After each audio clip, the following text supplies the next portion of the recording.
On Sportsnet, brought to you by Home Hardware and Building Center locations. Homeowners helping homeowners with expert advice. And by the 2013 Honda Civic, Canada's best-selling car 15 years in a row. Honda, the official vehicle of the Toronto Blue Jays.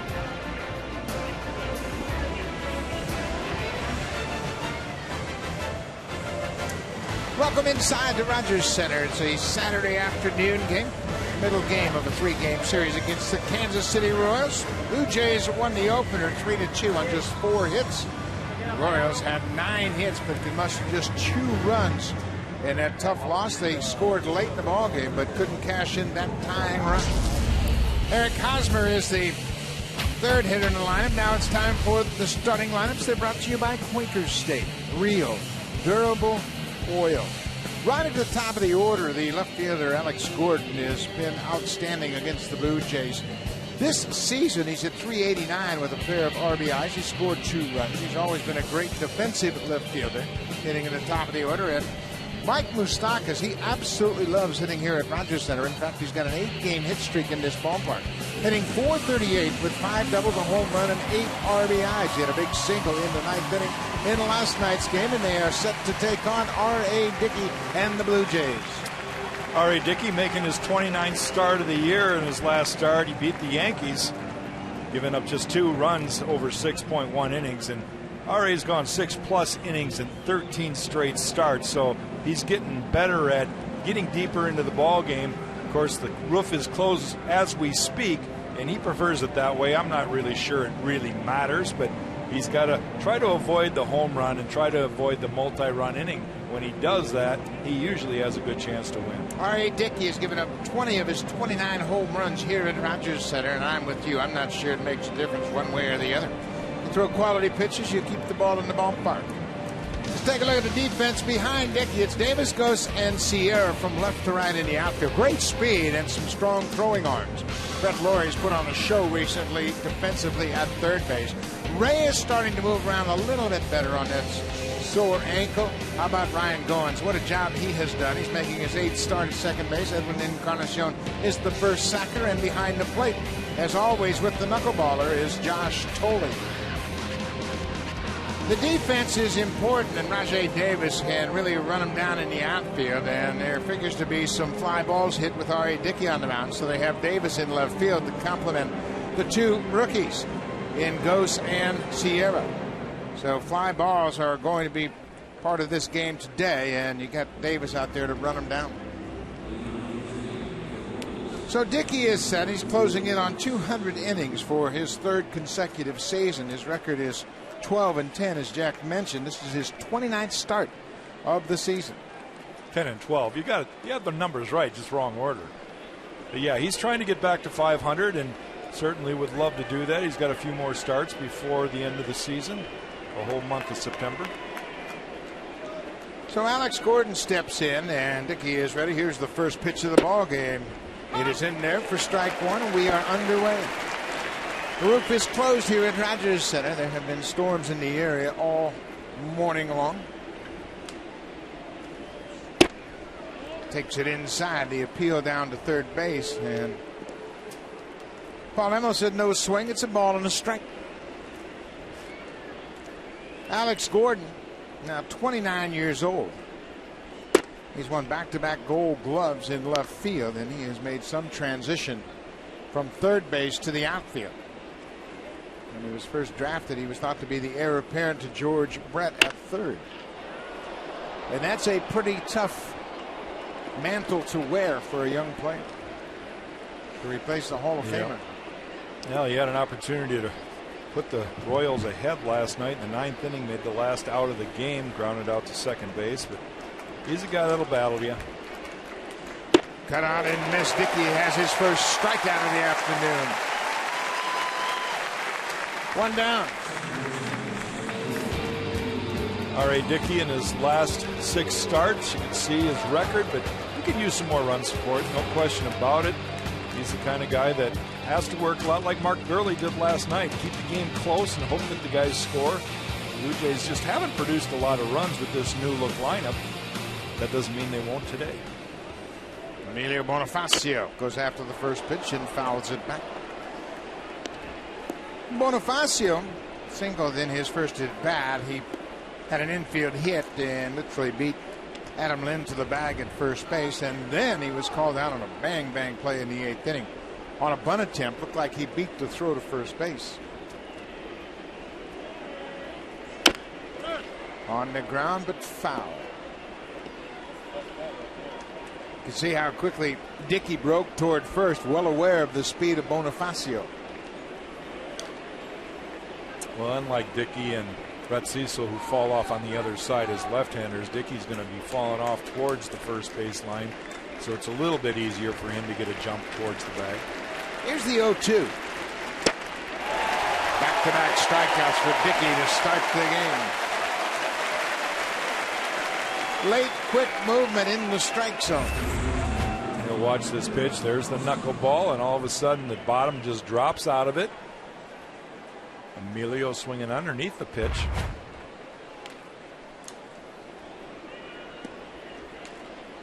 Eric Hosmer, one of the young budding stars of the Royal, just 23 years old. This is his 3rd big league season.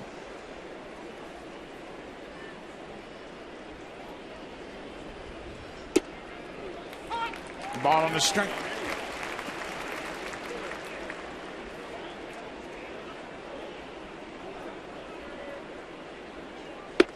And floated up and away for a ball.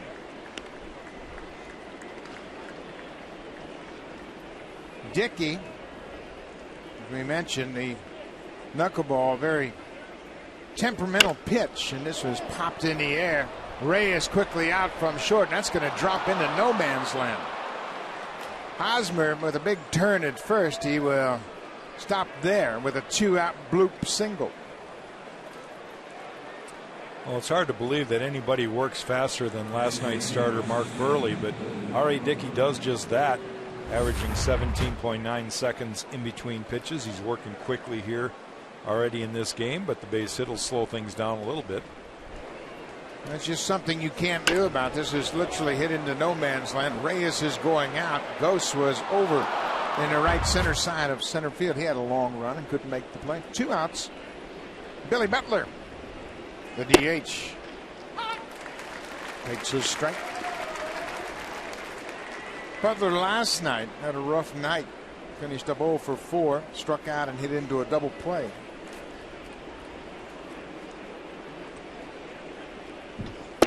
He was victimized by that terrific defensive play at third by Brett Laurie. He chopped the ball off home plate, and Laurie jumped in the air, took it while he was in the air with his bare hand, and threw all in one motion to get Butler at first. Josh Tolley backhanded that ball in the dirt. Yeah, it was a terrific play last night. Of course, Billy Butler, not the fastest guy in the world, but it took a hop on the throw from Brett Laurie to get him, and Brett just trying to get it towards the bag. He didn't have anything to get on that throw because his feet weren't planted on the ground. Little chopper off the plate. It's 2 balls and 2 strikes. Well, we mentioned the pitching and defense formula worked to a T last night. Mark Burley held the Royals to just 4 hits. He shut them out for 7 innings. The Blue Jays won 3-2 on just 4 hits. Played tight defense all night long. Dickey is set. Here's the 2-2.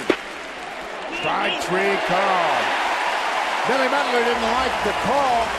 R.A. Dickey strikes out the side to set the tone for this ball game.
of the order. Reyes has been struggling a bit at the plate. He finished a 0-for-3 with a walk in last night's game. Ryan Goins, he's not struggling at all.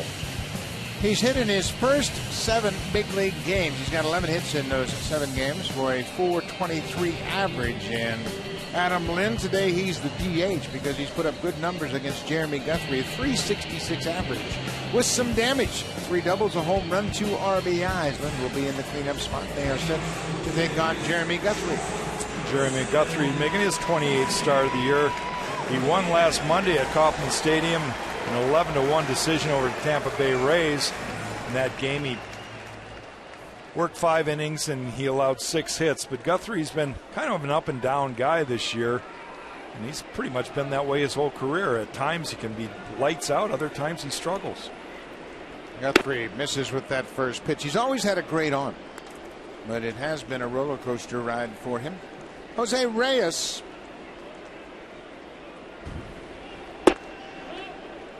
2-0. Guthrie signed originally with the Cleveland Indians. He's now 34 years old. There's a strike.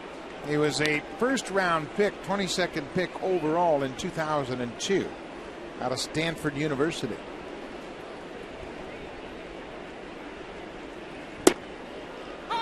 A bit of a changeup in there for his strike. Guthrie was a very good high school athlete. In fact, he was recruited to go to BYU and pitch and possibly play football there as well. Went to high school in Oregon. Ball is hit into center field. Gerard Dyson is there and makes the catch, 1 down. Kansas City Royals have a pretty good outfield as well. 2-time Gold Glover Alex Gordon in left field. Gerard Dyson, he can really go get it in center. And David Lowe gets a start in right field. On the infield, Mike Moustakas and Alcides Escobar on the left side of the infield. Former Blue Jay Emilio Bonifacio and Eric Hosmer on the right side. And Sal Perez, the 23-year-old backstop for the Royals, one of the best young catchers in all of baseball. Really takes a leadership role behind the plate. Just 23 years old, really starting to come into his own. The thing I like about him, you know, he's a big guy, 6'3", 245, but look at the size of that glove. It's a little tiny glove, and generally you can see the glove of a catcher and recognize that he's got good hands. He wants a small glove, not unlike Robbie Alomar at second base. They want to feel that baseball. Well, that helps for him to get rid of the ball quickly as a thrower because it's not as big. He can find the ball. He knows exactly where it is. But he's got big hands, which make that glove look small. He's just a big guy, but you're right, Buck. He's got great instincts for the game, and he's a guy that you can almost see was built to be a catcher. Ryan Goins takes a breaking ball in the dirt. And that's what Perez does so well. He just able to shift his weight, transfer his body, get that big chest of his out over the top of the ball, and trust his hands to pick it.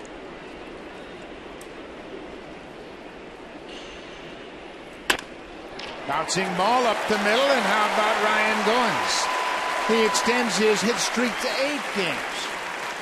And that ties Jesse Barfield for the longest hit streak to begin a major league career in franchise history. Pretty good. Tomorrow he'll have a chance to break that record.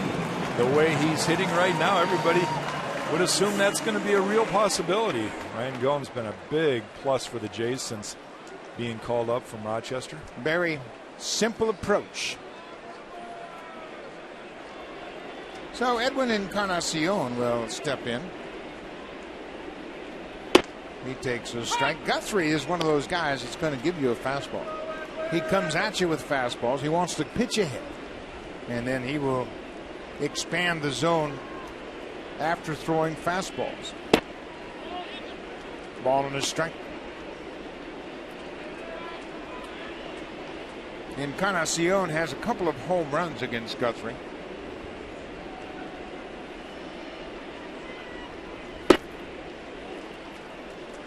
Two balls and a strike.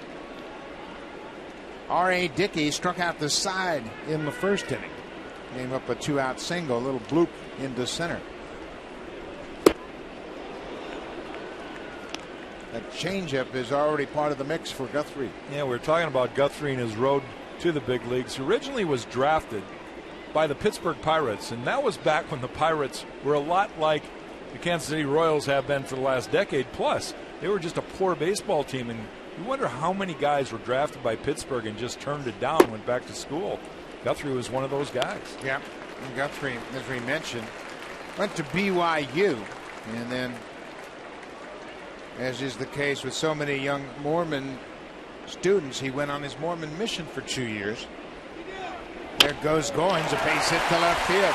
Goins will turn and go to third base. Gordon throws in a hurry and gets him. Alex Gordon, a former infielder, threw that ball like a third baseman and throws out Ryan Goins. And Jeremy Guthrie appreciative of the fine defense from Alex Gordon. Gordon picks up his 13th outfield assist. Well, ball's hit hard right to Alex Gordon, and you're right. Ryan Goins makes the decision, and the slide would have been great except for one thing. That was a perfect throw right on the money as he's running, and all Mike Moustakas had to do is catch the ball, and the tag was right there. And Gordon started out his career as a third baseman and then moved to the outfield. He had 20 assists from left field his first year in the outfield in 2011, and that was his 13th of this season. Right on the money. Adam Lind takes the first pitch strike. We'll see this play again as it develops. Ryan Goins just getting to second base about the time that Gordon gets the ball. The perfect throw right there, right on the bag. And Goins just slides right into the throw. Hit and run, and oftentimes you see that ball hit so hard you can't run. But I think that was a good gamble by Goins. Had to take a perfect throw to get him, and why not in the first inning? Well, the old rule is you don't make the first out at third base or home, but that was the second out of the inning. Adam Lind drove in the first 2 runs of the game yesterday with a 1-out, 2-run single to center.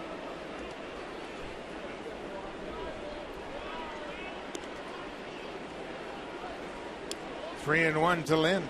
We'd mentioned Lind has a home run against Guthrie. He's also hit .366 against the Royals righty. 15 for 41.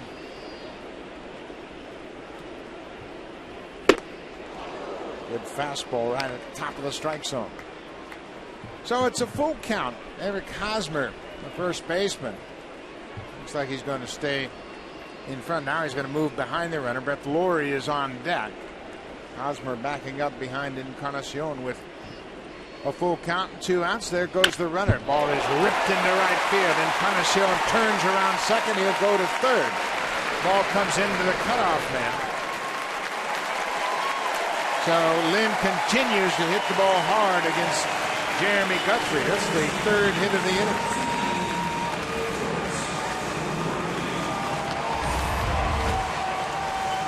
Here's the pitch, a slider that he didn't really get on top of. Ball was just starting to break, but Adam Lind puts the head of the bat right on the ball and drives it to right field. Edwin kind of hobbling around second base, but easily gets to third base because of the reaction that he had going from contact. So Brett Laurie with a chance to put the Blue Jays out on top early. It's the first pitch right on the inside corner. Laurie hasn't seen an awful lot of Jeremy Guthrie, just 1 for 3, but that hit was a home run.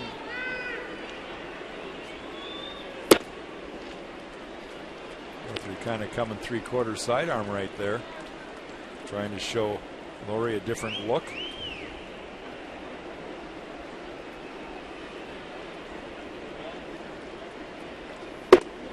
Inside, using that fastball.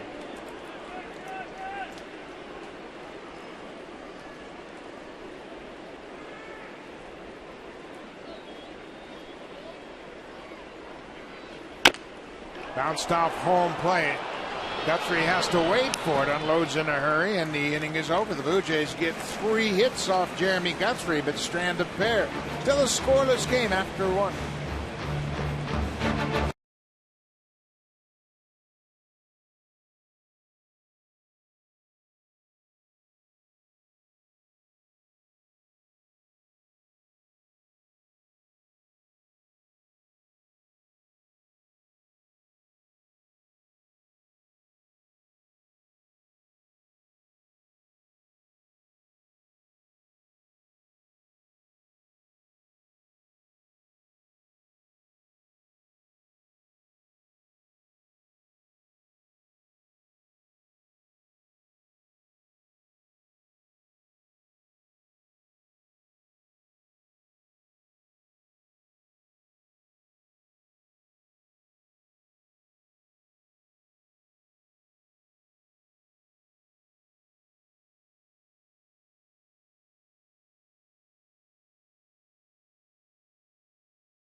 of the game brought to you by the new BlackBerry Z10 and Q10, built to keep you moving.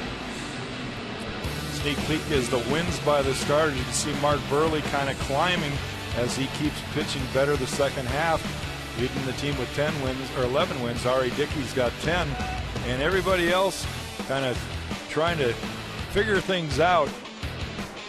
4 guys tied with 2 wins. That's not going to get it done. Mike Moustakas fouls off the first pitch. The Toronto Blue Jays, as a staff, have 35 wins from their starters. For comparison's sake, the Tigers lead baseball with 65. St. Louis Cardinals have 63. There's a broken bat, little liner to the second baseman, 1 down. But when you look at the starters around baseball, it's the usual suspects. And when those teams are getting wins from their starters, they're going to be at the top of their division. The Tigers, as we mentioned, 65 wins. Then the Cardinals, 63. Atlanta Braves have 57. Cincinnati Reds, 56. The Boston Red Sox, 55, tied with Tampa Bay. No different than football, really. There's no team ever going to win a football game or at least a football championship without a good quarterback. In baseball, your pitcher controls the game, sets the tempo, and really rallies the guys behind him. Sal Perez, the young catcher. Perez is from Venezuela.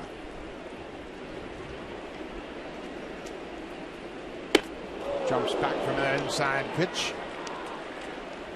Perez is from Valencia, Venezuela, which is really a hotbed of baseball in Venezuela. Here's a look at that knuckleball up and in. He bails out. He takes a strike. You remember Henderson Alvarez, the young pitcher for the Blue Jays that was dealt to Miami, was also from Valencia. Perez takes ball 4.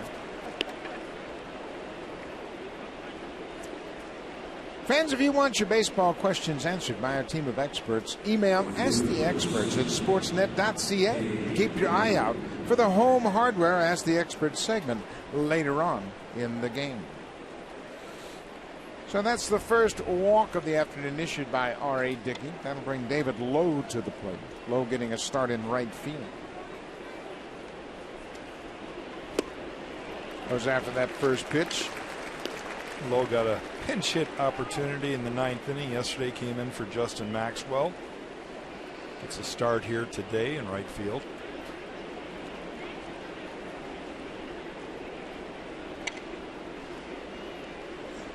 Outside, ball on the strike. Goes now 27 years old. He's another homegrown player for Kansas City. He was an 11th round pick in 2007. Last year he got up to the Royals for 20 games, a total of 59 at bats. Takes a close one inside. You would imagine that David Lowe hasn't faced too many knuckleballers in his career. More than likely not, unless it was in high school and one of his buddies decided to throw BP to him and mess around one day. There's a fly ball hit the center. Ghost backs up and makes the catch. 2 outs. I can remember when I first faced Wilbur Wood of the Chicago White Sox, and that was a real oddity. And he was a left-handed knuckleballer, and something that's even more rare today. But boy, he had a nasty one, and he threw a lot. Yeah.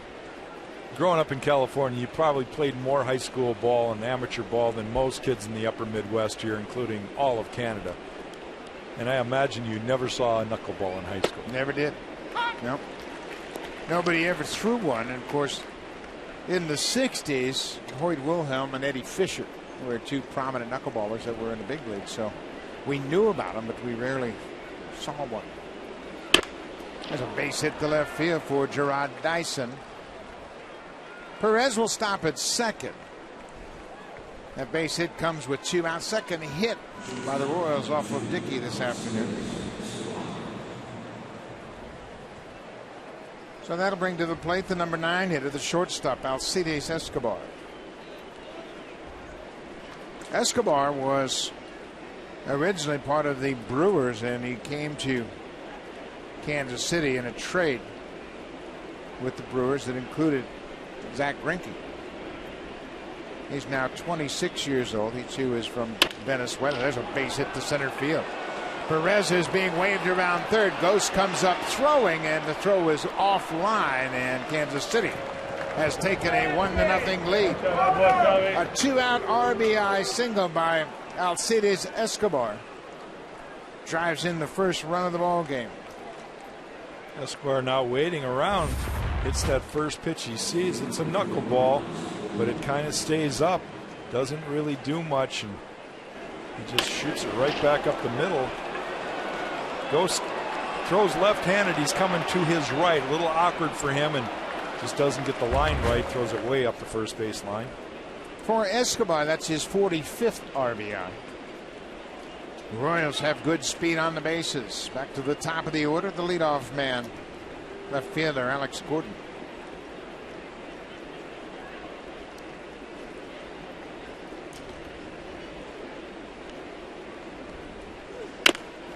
Little tapper out in front of home plate. Dickey fields and throws to first to end the inning.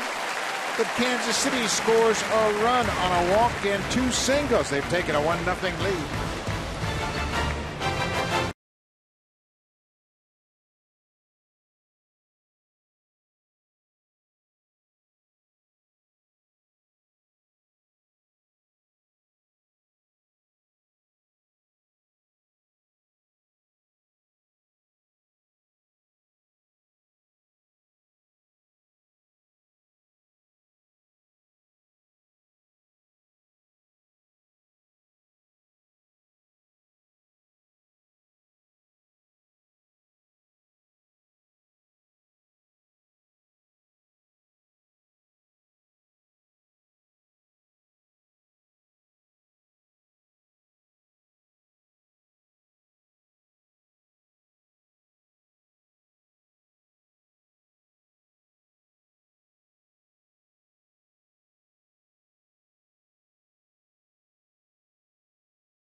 Blue Jays on Sportsnet, brought to you by the 2013 Honda Civic, Canada's best-selling car 15 years in a row. Honda, the official vehicle of the Toronto Blue Jays.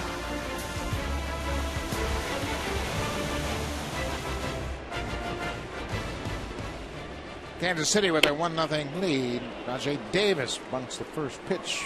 Foul out of play. Davis starting in left field this afternoon. Pops this one up. Shallow right field. David Lowe comes in, makes the catch. One quick out. Jeremy Guthrie, here's our scouting report on him. Primarily a fastball guy, but he does mix in his other pitches, and he has to. I think more and more people are realizing, and here's a guy that's 34 years old. He's been around the game for quite some time, realizing that it's not all about power. You've got to be able to take something off some pitches and locate. Jumps ahead of Josh Tolley with a fastball.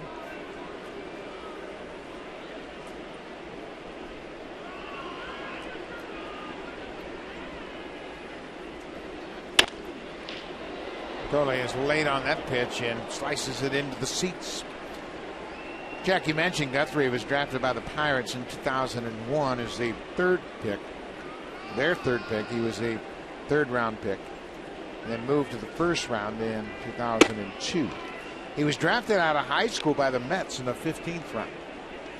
Played in Southern Oregon. He went to Ashland High School. But then, as we mentioned, he chose to go to Brigham Young University. Cut on and missed. Good fastball at 94. 2 quick outs for Guthrie here in the second.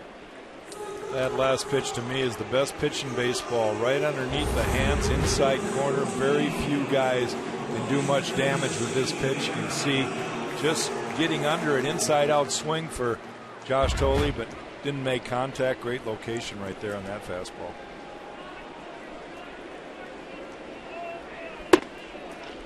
First pitch strike to Moises Sierra. We had talked about pitching. Last night we began a conversation because of Mark Burley and the way he pitches. This is a pop-up, and it's going to be in foul territory. Hosmer is there. The inning is over. Guthrie has a 1-2-3 inning. Just 8 pitches for Guthrie.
Future of Canadian baseball, September 20th through the 24th at Rogers Center. Blue Jays Hall of Famer Roberto Alomar will host a showcase baseball tournament at Rogers Center, highlighting some of Canada's best amateur baseballs with college eligibility. 10 teams across the country will represent Canada, with a winner being crowned on September 24th. Tournament passes are now available at bluejays.com/T12. Robbie Alomar in the house this afternoon, certainly putting his name on a worthwhile tournament. September 20th through the 24th. This ball is headed toward the gap. Sierra giving chase, and he's not going to get there. One hop off the fence, and hustling around the bases is Emilio Bonifacio, who ends up at third base with a leadoff triple. Well, Emilio, if he can hit the ball in the gap, rarely does he stop at second base. If it goes to the wall, he's got a legitimate shot at getting to third base, because he gets from first to almost second base quicker than anybody. This ball right here, another knuckleball that stays up, and that's something you got to watch with R.A. Dickey. When they start staying up and not dropping, that means trouble usually. One hops the wall, and then they got a little indecisive. Ghost finally ends up picking up the ball, but easily to third base is Bonifacio. Eric Hosmer goes after the first pitch. For Bonifacio, that's his 27th career triple, his second triple this season.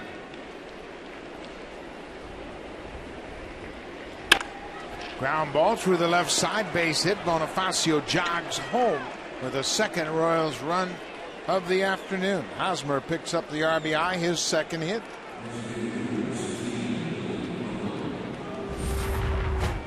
Again, watch the location. The knuckleball stays up and just hammered through the hole on the left side. Well, that's a great example of Hosmer keeping his head right on the baseball. He cashes in. Bonifacio had the leadoff triple. Well, the Royals have their plans about first pitch. They are jumping on the first pitch they see from Dickey.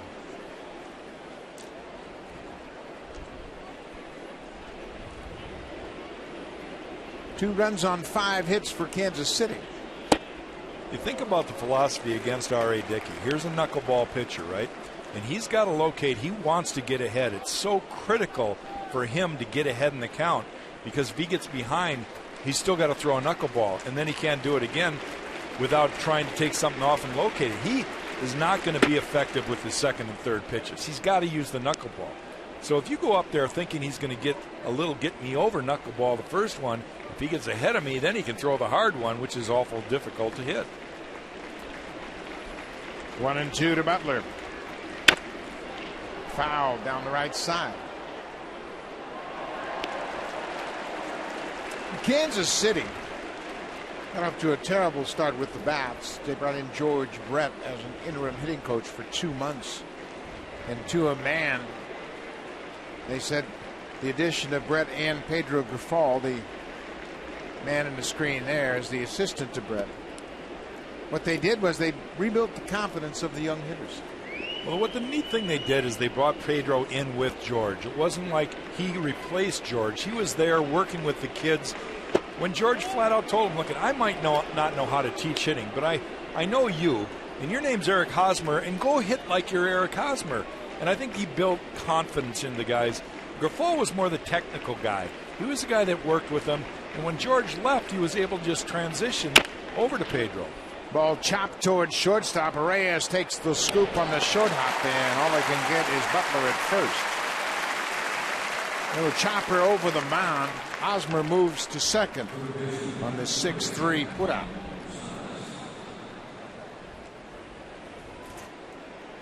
Reyes made a nice play on that ball. It stayed down. He had to play it on the short hop, but he had plenty of time. He was aware that Billy Butler was the runner up the first baseline. So many of the Royal hitters that we talked to in the last couple of days talking about George Brett said all he did was give us confidence. And when you think about it, this game is all about the mental approach. When you're confident, you're going to go out there with very few worries or concerns. You're just going to relax and play. And whether you're a hitter or a pitcher, when you're confident, that's 90% of the battle. Moustakas pulls it to Encarnacion. Big hop, and Encarnacion steps on the bag. 2 down. Save during the Beauty Tone Paint Expert Sale, only at Home Hardware and Building Center locations. Homeowners helping homeowners with expert advice.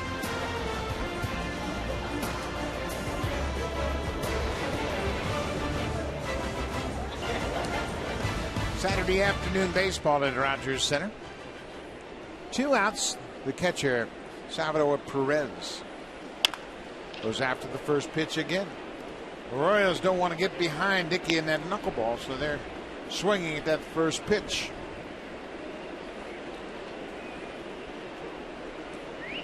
Royals have added a run here in the top of the third. Leadoff triple by Bonifacio, an RBI single by Eric Hosmer. Off the end of the bat, Dickey knocks it down, takes his time, and goes to first to end the inning.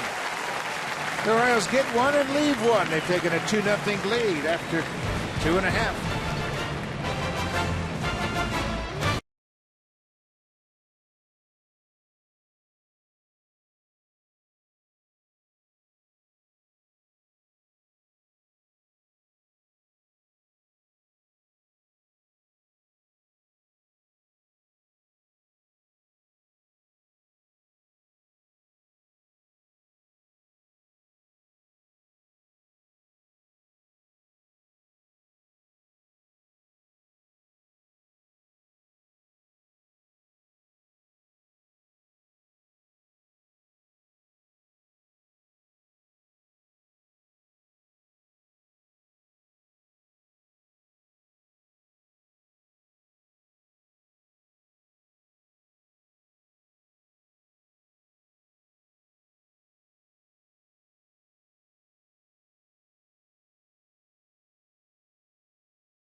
presented by Sportsnet 590 The Fan. Win a trip for 4 to Toronto to see the Blue Jays take on the Tampa Bay Rays September 28th and 29th. The prize includes airfare, hotel, and a chance to throw out the first pitch at a Blue Jays game.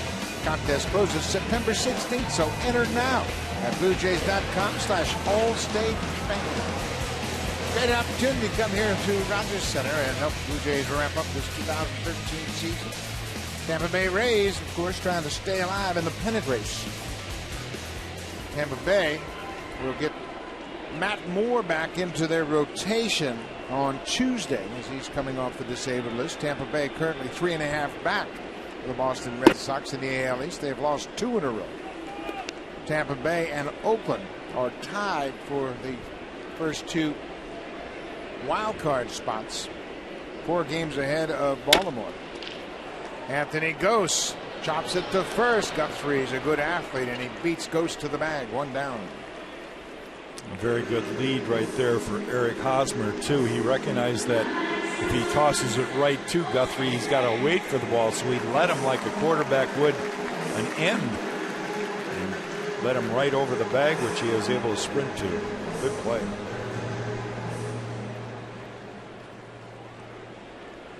So back to the top of the order for the Blue Jays. Reyes lined out to center his first time up. Blue Jays had 3 hits in the first inning but couldn't score a run. Reyes waves at that outside pitch. Alex Gordon made a strong throw to third base to throw out Ryan Goins, who was trying to go first to third on a hit and run. Fouled straight back.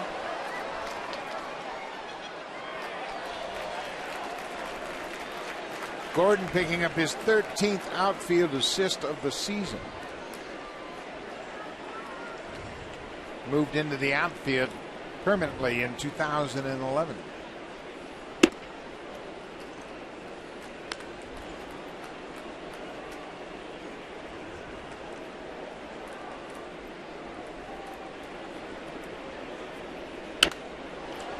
Jeremy Guthrie, in his first full season with Kansas City, is now 13-10. For his career, he's 68-87. But this past offseason, he signed a 3-year, $25 million deal with Kansas City. The value of starting pitching. There's a liner down the right side, and that's over Hosmer's head. David Lowe gets over to cut it off. Reyes is trying to go to second. Here's the play, and he is out. 2 good throws from the Royals outfielders. First Gordon and now David Lowe. And Lowe throws a strike to second base to gun down Jose Reyes.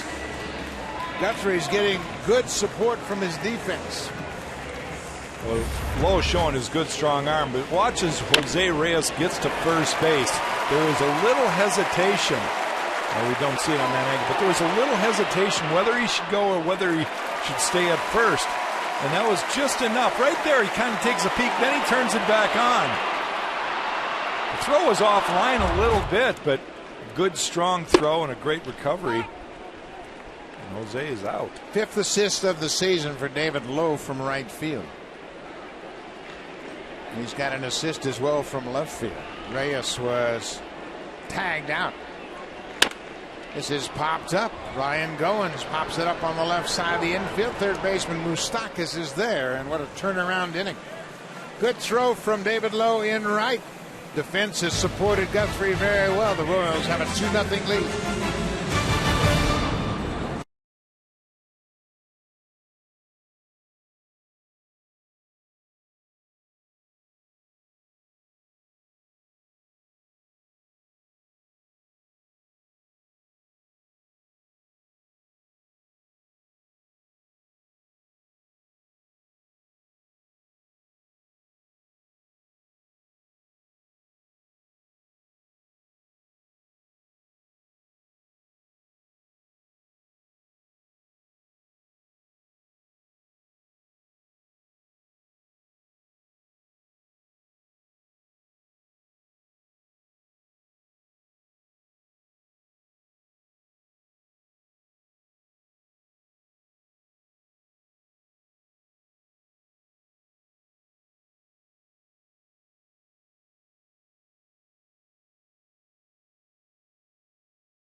TD Comfort Zone are TD Comfort Zone contest winners. Congratulations, and Ace is there to help you enjoy your afternoon.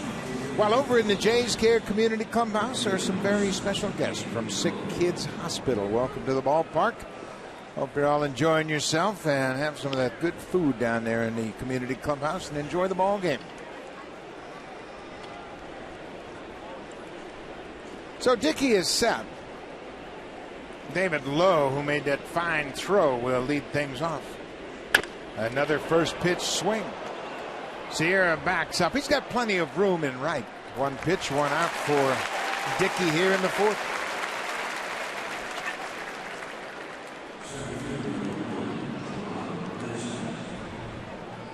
So that'll bring to the plate Gerard Dyson, the center fielder.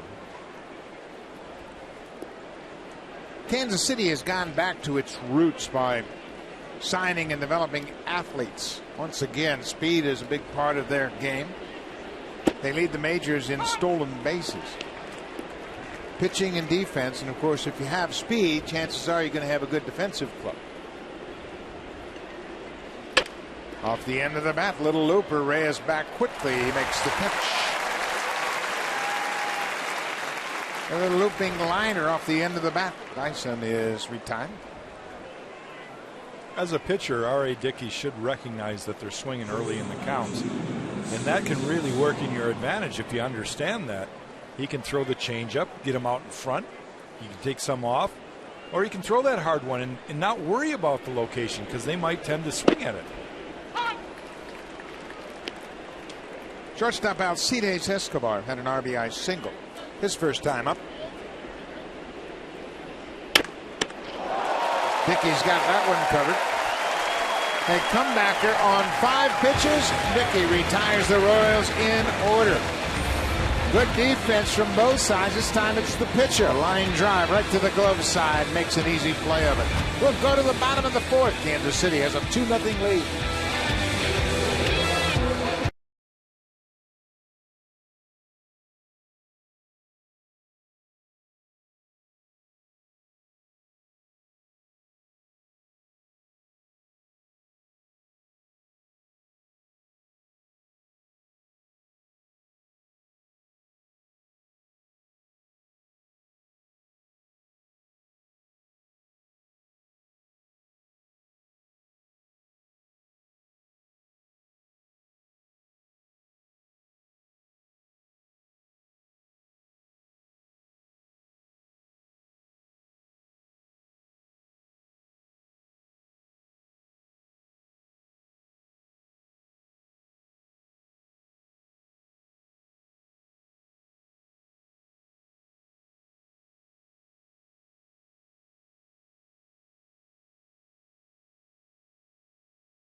Be sure you check out a new 1-hour show called Fox Football Daily. You'll see guys like Randy Barber, Randy Moss, and Brian Urlacher. They'll have all the latest news and analysis. Fox Football Daily, 6 p.m. Eastern, 3 p.m. Pacific. Weekdays on Sportsnet 1. Thursday night, the Ravens and Broncos will kick it off. The NFL season opener from Denver.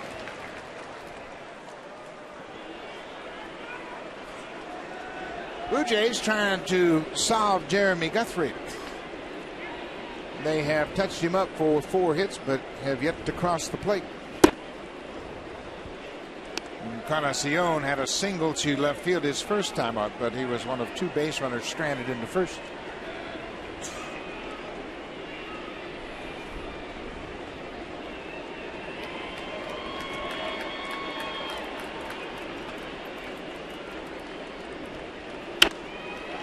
Guthrie's ahead, 0-2.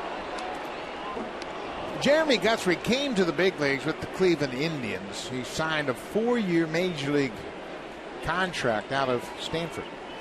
And it was a major league contract, but really became a problem for Guthrie because he ran out of time with the Indians and was placed on waivers. He was claimed by Baltimore and then worked with the Orioles and worked his way into their rotation. Hot shot knocked down by Moustakas. Escobar retrieves, but not in time. It'll be a base hit for Encarnacion, his second hit of the afternoon. Boy, Moustakas got a glove on it, but all he could do was deflect it over toward the shortstop. See Moustakas take a dive there, little one-hopper, kind of tried to get his glove in front of it, didn't stick in his glove. If it would have, he might have had a play at it. The second time Edwin's hit the ball hard to that side of the infield. That was his 1,000th career hit. They took the ball out of play and threw it into the dugout, so congratulations to Edwin Encarnacion for that milestone hit.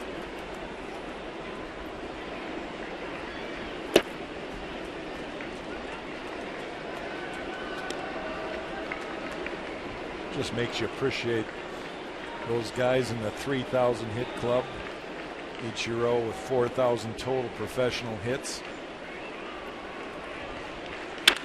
Lynn hits it on the ground. Bonifacio goes to first. He retired Lynn. Encarnacion moves up on the play. There's the ball. Mark DeRosa has that historic baseball for Edwin Encarnacion, and it is a milestone, and you're right. It really makes you appreciate the Jeters of the world and the guys that have racked up 3,000 hits. And Edwin has been a good player for a number of years now. And that is his 1,000th career hit.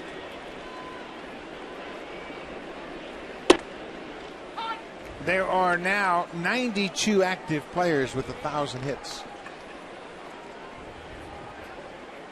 So he reaches that 1,000 hit plateau. This his 9th season. And Flory hits it hard, and Escobar will chase Encarnacion back to second. Lori's retiring.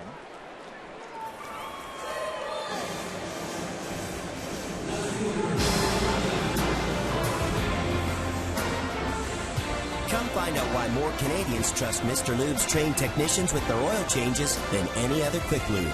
We're #1 for a reason. Take good care.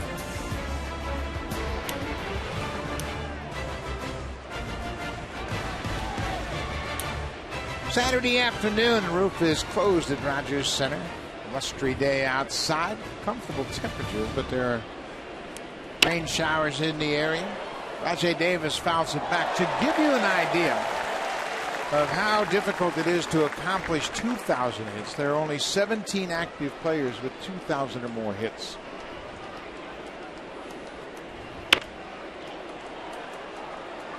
We all know about the great David Ortiz and the kind of hitter he is. He has 1,994 hits. So he has still yet to reach that 2,000 hit plateau.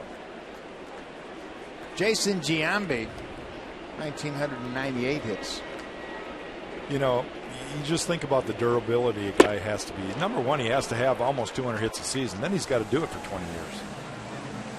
So we'll go to the 5th. Kansas City with a 2-0 lead. Now time for a Blue Jays Central update. Here's Jamie Campbell and Greg Zahn in the Blackberry Broadcast Studio.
his first year in the American League East. His first 14 starts, 5.11 ERA.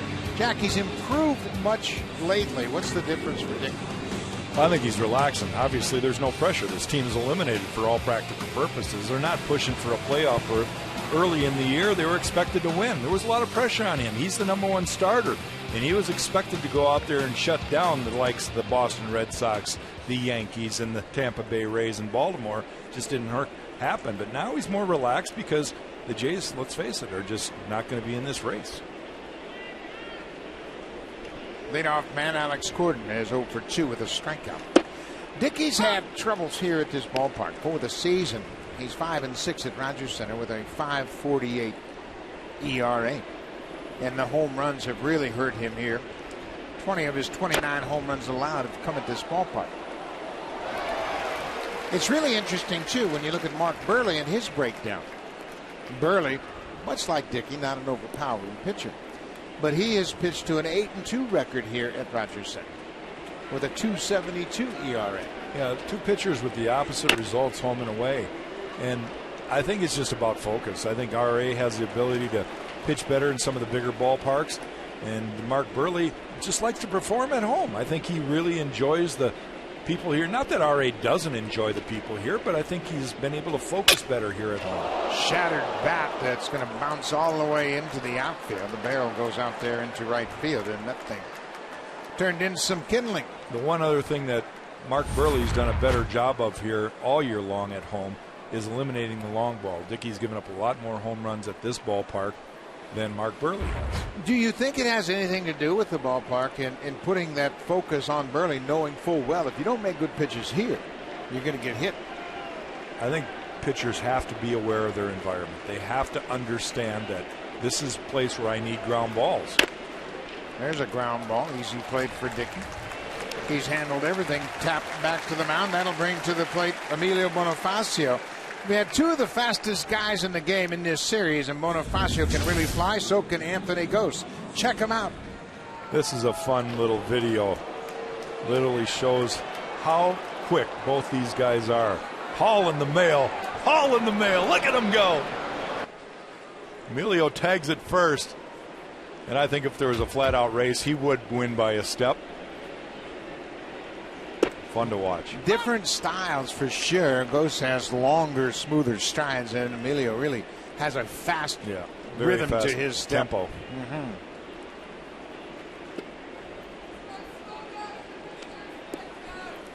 So there's one out. Ball on a strike to Bonifacio. He tripled and scored in the third. Ghost hit his triple in the fifth in last night's game. Another guy that once he gets going has a beautiful stride, and that's Colby Rasmus. Doesn't get a lot of triples, but first to third he'd probably be very close to those guys. Rajai Davis probably the fastest of all of them for 90 feet, but they know how to turn the corner around second base. Fouled into the glove of Josh Tolley. Another strikeout for Dickey. That's his third of the afternoon. Check that score. He had 3 strikeouts in the first inning. And it's just a fastball here, a tailing fastball. You can see it run. He gets underneath it and just tries to kind of feather it. Ball runs up and away.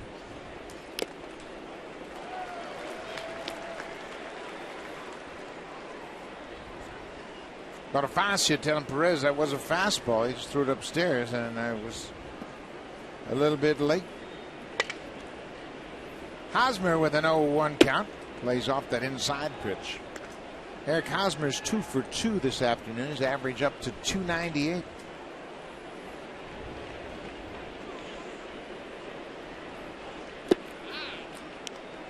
Ned Yost has been very complimentary of the way Hosmer has grown into one of the leaders on this team. He's just in his third season. He's only 23 years old, but he's an everyday player that hits in the middle of the lineup. And he has taken on a leadership role on this ballpark. Don't you think you need a leader for your pitchers and a leader for your position players? I think on great teams, every day somebody new is a leader.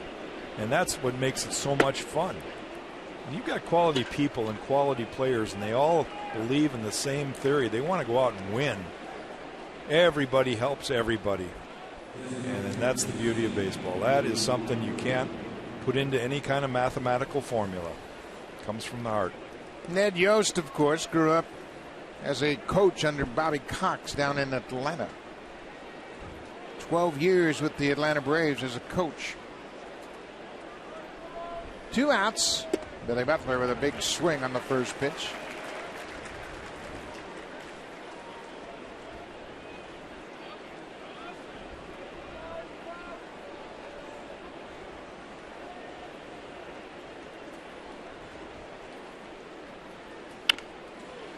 Little bouncing ball toward third. Laurie has plenty of time, and he throws in time to retire Butler.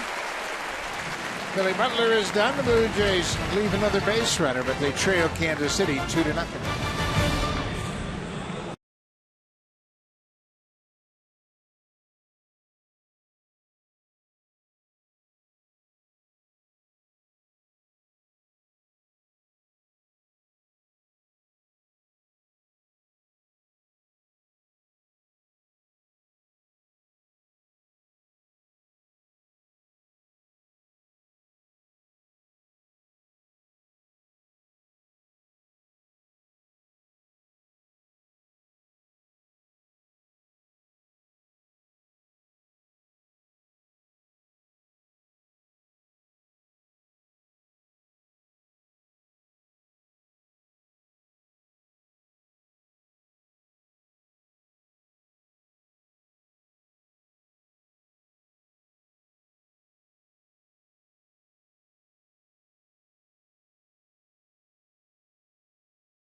Listen to live audio, follow games pitch by pitch, and enjoy in-game video highlights. The app is available on the iPhone, iPad, iPod Touch, Android, and BlackBerry Z10.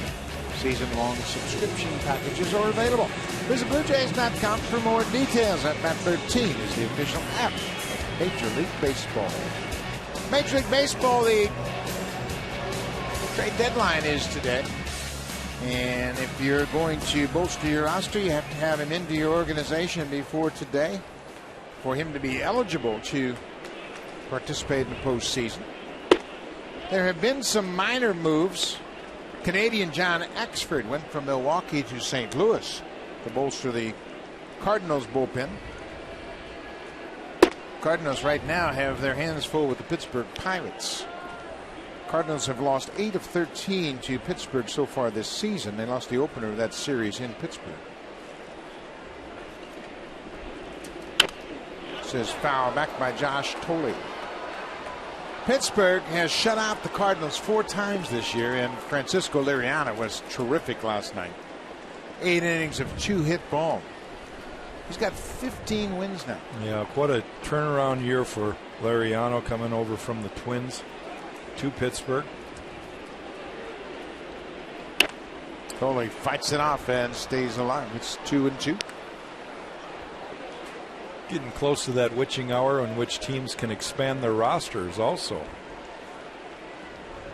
They can expand their rosters tomorrow, September 1st, and clubs in the pennant race are going to do just that. The pitch missed inside. Tampa Bay has announced that they'll bring up Delman Young, Luke Scott, and activate Matt Moore. Also, the catcher Chris Jimenez will come up to give them some depth behind the plate. Full count. Hit hard, but right to the second baseman, Bonifacio. 1 down. Save during the Beauty Tone Paint Expert Sale, only at Home Hardware and Building Center locations. Homeowners helping homeowners with expert advice. The Ted Rogers statue outside of Rogers Center. It was unveiled earlier this summer in a tribute to Ted Rogers, who made sure the Blue Jays would be a big part of this community for the long term. Purchased the Blue Jays from Interbrew, a Belgian brewery. There's a cutter for a strike. Moises Sierra popped up in foul ground to the first baseman.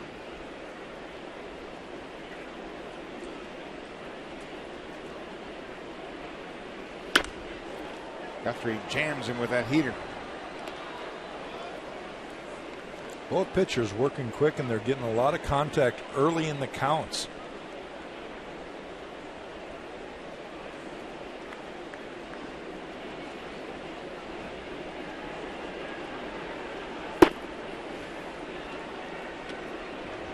Two balls and two strikes.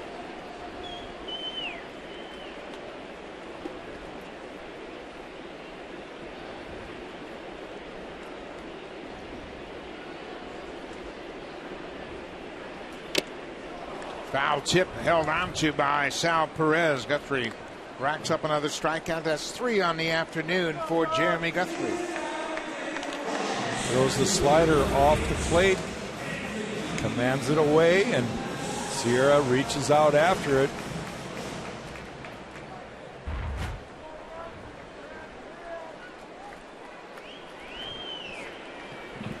So 2 outs, bottom of the 5th. Guthrie reminding his first baseman that he'll be at the bag on a ground ball to the right side. Anthony Gose tapped back to the mound his first time up.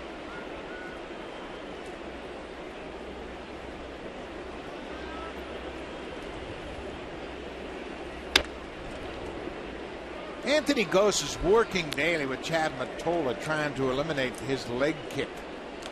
He's a young hitter that's always utilized that leg kick as a timing mechanism, and oftentimes you get to the big leagues and find out that there are too many moving parts in your swing to time up major league pitching. Trying to refine that approach. Drives this ball into left field. It's going to hang up for Alex Gordon. Another 1-2-3 inning for Guthrie. We'll go to the 6th, and here comes the Home Hardware cleanup crew. Brought to you by Natura. Home Hardware's exclusive line of safe, environmentally friendly cleaning products.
And we're talking about the Royals and their youth movement, how their current roster reflects an awful lot of talent from very young players.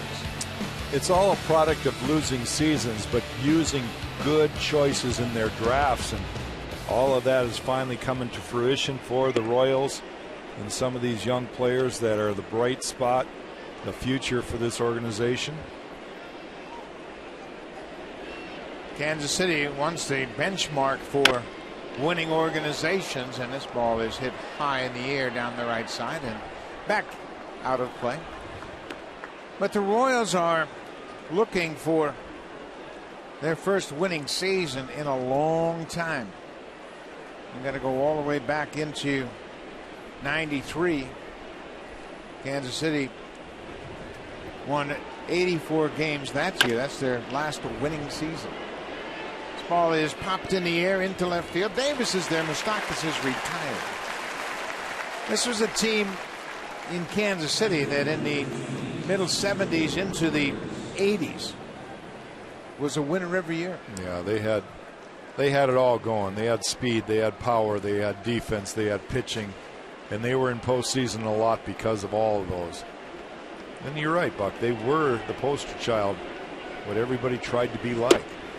I think in a lot of ways the Toronto Blue Jays patterned themselves after the Kansas City Royals. Yeah, I really do. I think they emphasize scouting and development and deep farm systems. And the same thing the Royals are doing now, and what they got away from for a while. But they have gone back to the farm system, and many of their position players, many of their impact players are homegrown, including Salvador Perez, 23-year-old catcher.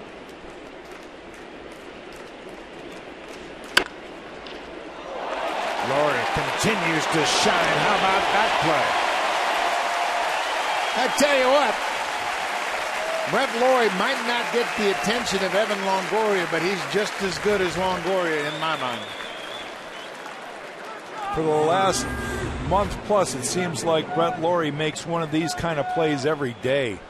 Every day is a highlight reel for Brett Laurie, and he's starting to make it look so natural. Look at how relaxed he looks. No problem. Get the ball, throw it. Yeah, I do that every day. No big deal. Well, he does do it every day. And that's just it. He knows what he can do. I tell you what, he has really started to mature as a player. When he first got here, he wanted to run through every wall and hit every pitch he saw. Now he's understanding you got to pick your spots. And he has done a heck of a job of utilizing his great skills. David Lowe hits one right past R.A. Dickey, who himself is a great fielder, but Lowe hit it underneath his glove. Watch Dickey's glove. He's upset at himself. Yeah, he had a chance to make a play right there. You saw the last inning, the last out of the inning, the ball was hit right back at Dickey. Actually, that was 2 innings ago. It was Escobar who hit the ball right back at Dickey, and he just flipped the glove right out there. It was right at his waist. That one he actually had to bend a little for. Didn't quite get down on the ball. David Lowe took an aggressive lead with 2 outs. Gerard Dyson 1 for 2. Dyson shows bunt and takes it up and away. You're making a point earlier in the broadcast about Salvador Perez and his big hands and little tiny glove. Well, Josh Tolley has to use that big basket glove catching a knuckleball, and being able to get rid of a ball so much more difficult when you have a huge glove. And that's why it's imperative that R.A. Dickey keeps an eye on David Lowe, help out his battery mate. You can see the size of that glove. Huge.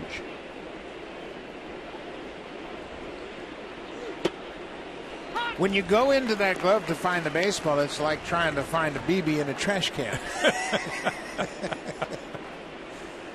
All you come up with is leather. You can't find the baseball. Yeah, you know, you always want to catch the ball in one spot. Everybody does.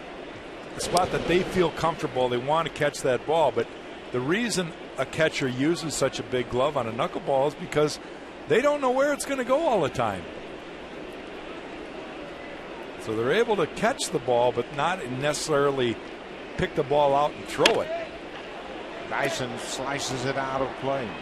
Well, you're right about that. And you have to get the biggest glove possible. At the same time, you want a light glove, one that you can move around. And you can see that looks very much like a first baseman's mitt. And some of the first knuckleball gloves were basically softball catcher's gloves. Benito Santiago used one of those to catch Charlie Huff. Fouled at the plate, may have got Dyson off the foot. When you mentioned Charlie Hough and R.A. Dickey, they certainly had a relationship, and Dickey credits 3 knuckleball pitchers for helping him. Charlie Hough, Phil Niekro, and Tim Wakefield. And he took something from each of those 3 pitchers and put it into his own pitching style, and it certainly served him well. Heard a little bit from Charlie Hough about R.A. Dickey early in the year. He just did a great job of explaining the adjustments that a knuckleball pitchers have to make when they transform into from a regular pitch selection type pitcher to a knuckleball specialist. Bounce toward first. Easy play for Encarnacion. He steps on the bag to end the inning. The Royals leave another base runner, but we'll go to the bottom of the 6th with the Jays trailing 2-0.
Preview issue for breakdowns and predictions on every team. Subscribe today at sportsnet.ca/magazine.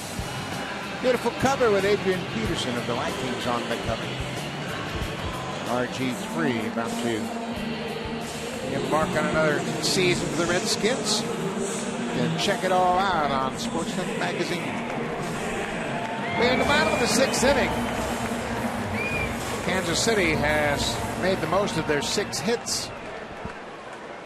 Alcides Escobar and Eric Hosmer with the RBIs. It's a 2-0 game. Get me over breaking ball for a strike to Jose Reyes. Reyes hit a hot shot down into the right field corner. David Lowe, the right fielder, made a great throw to nail him at second base. Not only did Lowe make a good throw, Alcides Escobar made a nice tag. It was wide of second base, and he dove back in once he caught the ball and tagged Reyes before he hit second.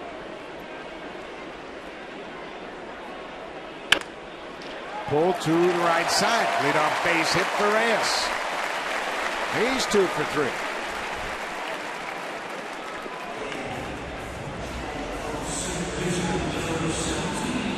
Second time the leadoff man has been on. Edwin got on to lead off the 4th inning.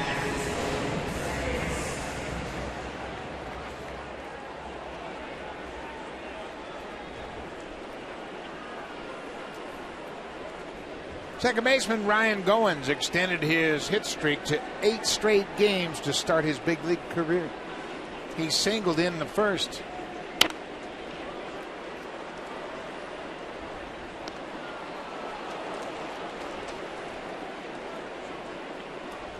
Goins, a former 4th round pick of the Blue Jays, batting .429 early on. He's now 25 years old. Reyes dives back in ahead of the throw from Guthrie. Goins played his way through the Blue Jays minor league system, basically step by step. Down and away. Ball on the strike. Ryan really had a breakthrough season in the Midwest League in 2010. He had 308 at 91 hits in 77 games. And then it just got better and better for him. In New Hampshire, he led the Eastern League with a team high 158 hits. Hit 298 that year in Double-A. You're going to have to get some new lumber. Hit that ball off the end of the bat. Jack, the thing that's impressed me about Goins is he's played just 32 games in the minor leagues at second base before coming up here to the big leagues, and he looks very comfortable at second. Yeah, the real difference is the way you turn a double play. As a shortstop, you're coming towards first base. As a second baseman, you're basically going away or across the bag to throw, but he's made that transition almost effortlessly, and he's just a natural fielder. He's got good range and a good strong arm, so he's making it look easy. He's got a battle here. Guthrie's ahead 1-2. Nobody out. Reyes at first, and he draws another throw.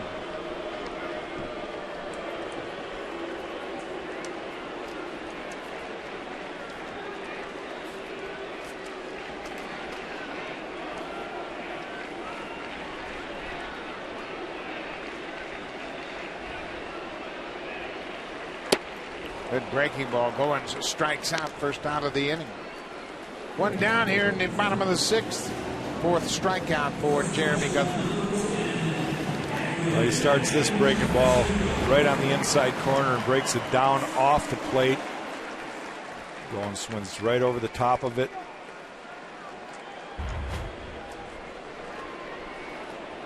Edwin Encarnacion picked up his 1,000th career hit his last time up. He's 2 for 2.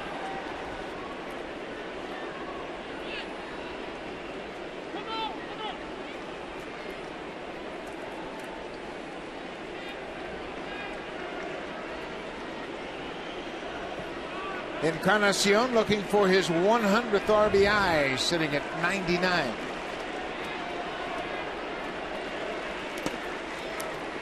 Bounced in the dirt and blocked easily by Perez. One thing Perez does so well is block balls, but what he does about blocking balls so well is the balls don't ricochet to the right or the left. They stay right out in front of him, kind of showing the base runners, look, go ahead if you want. I've got the ball right here. There's a big difference when you see a ball ricochet to the left or the right of the catcher and the one that stays right in front of him.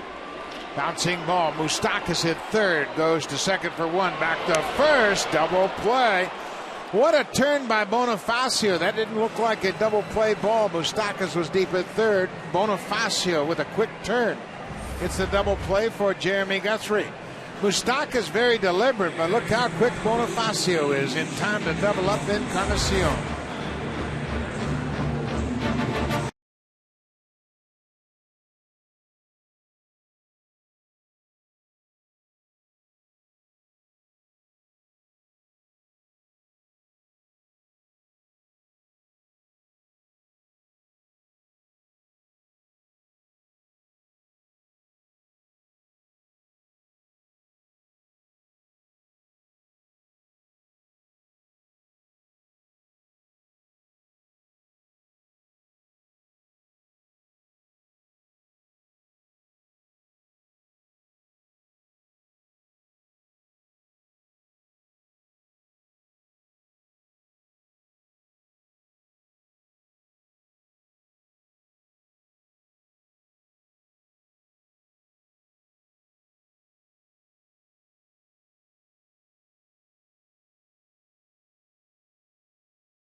Jays Took giveaway will take place Sunday, September 29th. It's presented by Allstate. The Blue Jays will take on the Tampa Bay Rays. It's a 107 start. The first 20,000 fans will receive a Blue Jays toque. Call the Blue Jays at 416-341-1234. Log on to BlueJays.com or stop by most Rogers Plus locations. When I came here in 1981, they told us we were going to have toque day. I thought it was something to eat. I never heard of a toque before I came to Toronto. Did you have toques in Minnesota? I've never heard it called that. It looks like Grandma's knitted stocking cap to me. That's what it is. But it's a toque. Ball on a strike. When I first got here, I was at Exhibition Stadium, and I ran down to the bullpen one of my first games, and a fan leaned over and said, "Are you the new back catcher?" I said, "What? Are you the new back catcher?" I said, "Oh, I guess I am." I hadn't heard that right either. There's strike three called.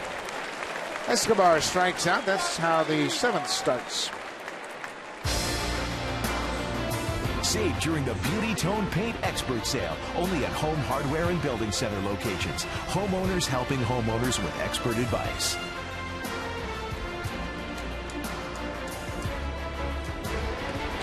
Lots of people on Lake Ontario enjoying this Labor Day Saturday. Roof is closed here as there are threatening showers in the area. Alex Gordon is 0 for 3 with a strikeout, and he gets his first hit of the afternoon. A one-out base hit. Let's check in with Jamie Campbell. He's got an update for us.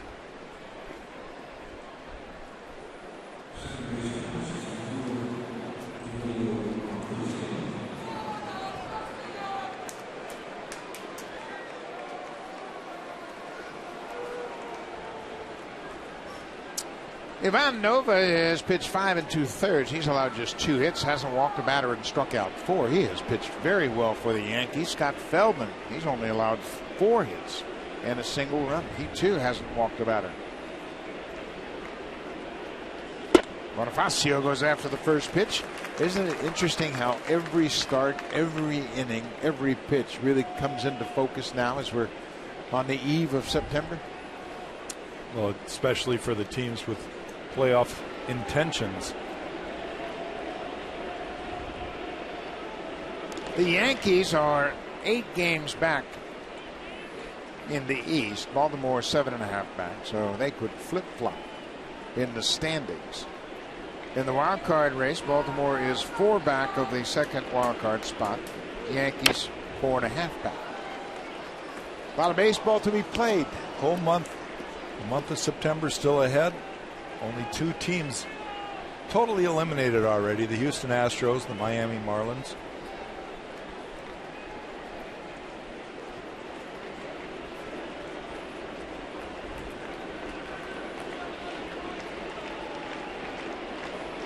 The 1-2 pitch to Bonifacio.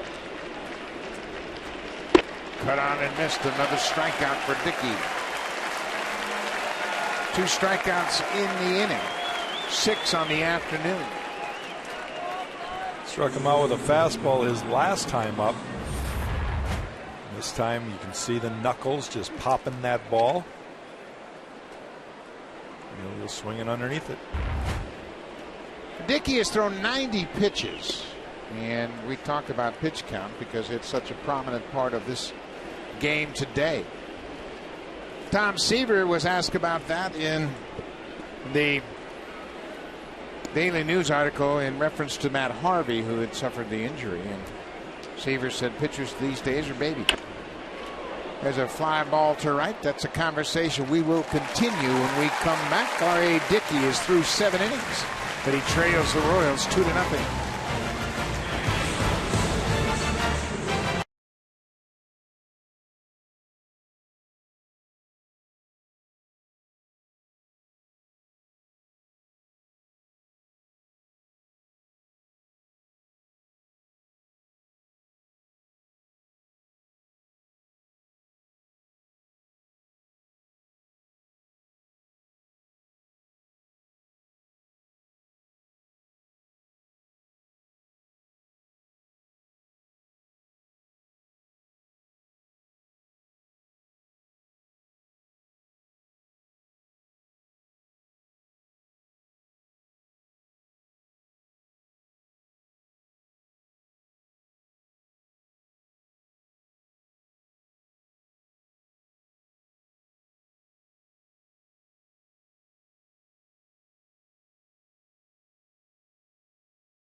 telecast is presented by authority of Rogers Blue Jays Baseball Partnership and may not be reproduced or retransmitted in any form.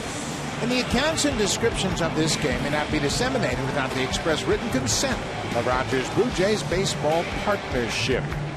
Heck of a ball game going on here at Rogers Center. Good crowd on hand. 34,315 in attendance. Another great Junior Jays Saturday. It was Blue Jays lunchbox giveaway day today. And it has always been a popular day to come to the ballpark on Saturdays here at Rogers Center. Adam Lind will try to get something going. Blue Jays are being shut out on 6 hits by Jeremy Guthrie.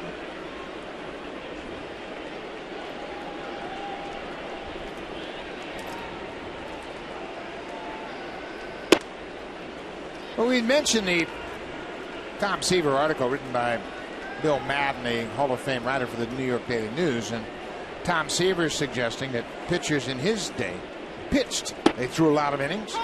They built up the stamina. And some people criticize Seaver, but I think he's 100% on the mark. I think we value pitching, and rightly so. It's expensive. There's no question about it. It's a big part of the game. But I think they are improperly trained as an industry. It's not one team over another. I just think as an industry, we put too much stock into radar guns. And there's a man that is everything you talk about. He doesn't miss any starts. He hasn't missed a start in his career. He's not a max effort guy. He changes speeds and commands the strike zone. Well, kind of as an afterthought to that article, Tommy John, the great pitcher himself, who pitched many, many, many years, 20-some years himself, he came out and said that the radar gun is to blame for all this. Lind hits a hot shot glove by Hosmer, who feeds Guthrie perfectly for the first time. Time now for the smooth play of the game, brought to you by Bacardi Oakard Smooth Spiced Rum. Bacardi is a proud partner of the Toronto Blue Jays. And when you talk smooth plays, oftentimes you're talking about the third baseman. Brett Laurie takes one away from Sal Perez. That was destined to be an extra base hit, but Laurie makes it look easy. His lateral range is as good as anybody's in the game. Another smooth move by Brett Laurie down at third. But your point about Tommy John, he said the radar gun. The radar gun is really the cause of a lot of problems. He said what it does is give people that are not qualified to judge talent a tool to judge it. And he said, I have an academy. He says, I welcome a lot of young kids. I won't teach you to throw harder. I'll teach you how to get guys out. And I think that's what baseball needs to get back to, is understanding that all of the technology in the world doesn't matter if they can't apply it on the field. And Tommy John basically saying it's more than how hard you throw. It's how you throw, how you read the hitters, how you execute your pitches, all the things that Mark Burley has done so well recently. R.A. Dickey doing a good job of it today. Yeah, and I think when you talk about some of the greats that pitched for a long time, there's Rajay Davis hit. That's going to get down in center field. Davis is headed for second. Here's the throw from Dyson. It is not in time. Rajay Davis hustling out of the batter's box gets a double. His 14th double. It comes with 2 outs here in the seventh.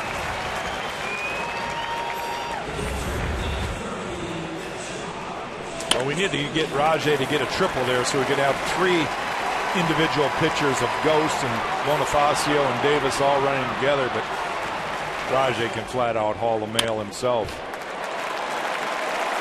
Watch his slide at second, and now he uses that straight leg to get to the bag very quickly. Not using a hook slide, but extending that leg straight to beat the tag of the shortstop. 2 down, Josh Tolley, the catcher. But the radar gun is such a crutch in evaluation. And it really is a disservice. There's so many guys that can pitch, never light up a radar gun, but continue to have success. Jamie Moyer pitched forever. Tommy John, never concerned about velocity, concerned about getting outs. Somehow I feel like that's still important. Yeah, but you're a pitcher. That's everything the game is about. We saw a great game last night. The Blue Jays did a terrific job of winning 3-2. They had just 4 hits in the game. They got a good pitch from their starter. The defense was on their toes all night long. Works quick, keeps the defense sharp. They make those good plays. They respond to the effort that the pitcher is giving them, and they manufacture a few runs. And it just makes for a great baseball game. Tell you one thing, too. Pitching is expensive. Defense isn't. You can get guys that can run them down. Guys like Santana that signed for double-digit $1 million contracts a year. But defense, you get some speed. You get some guys that can run them down. That'll make you good. This is a foul ball. Hit hard, but foul. Well, you look at the Blue Jays outfield right now, and they're barely above minimum wage. Joe, Sierra, and Pilar. Today, obviously, Rajay's playing left field. Now you got a young second baseman doing a great job defensively in Ryan Goins. Third baseman. Third baseman, very little major league time. He's one of the rising stars of the game. He's going to be in Gold Glove discussions. 2 balls, 2 strikes, 2 outs.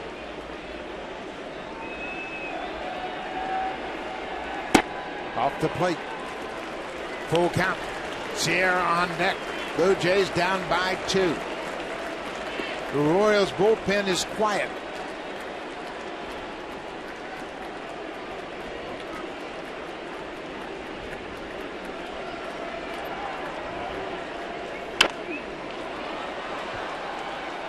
Guthrie made another good pitch. There's that fastball you're talking about, right on the hands, and it's a tough pitch to handle. You know, I get a kick out of some of the critics about Tom Seaver. And I just say to myself, how can you argue about a guy just because he had a tremendous work ethic, just because he was able to maintain just a strong, durable body? There's people picking him apart saying he was a freak. He wasn't a freak. He worked for it. He earned it. Another foul back. He was a freak because he worked hard and he would accept nothing less than perfection. No. That's the same thing I always think about Greg Maddux. People say, well, Maddux was unusual. You know what? He was unusual because he understood pitching. Yeah. He worked at his craft. He would never light up the radar gun. And you look at Maddux pitch, and he commanded the plate, and he commanded the tempo of the at-bat. Maddux may have been the best one ever at deceiving the hitter for hiding the ball, number 1. That's a fair ball down the left field line. Davis is going to score easily. Tolle is headed for second. Here's the throw, and he is out on another strong throw from Alex Gordon. But Tolle puts the Blue Jays on the board. An RBI base hit to left. Gordon with his second outfield assist. Kansas City with a 1-run lead.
rumored to be headed out of town, and the Pittsburgh Pirates get a terrific player. Morneau having a good month of August.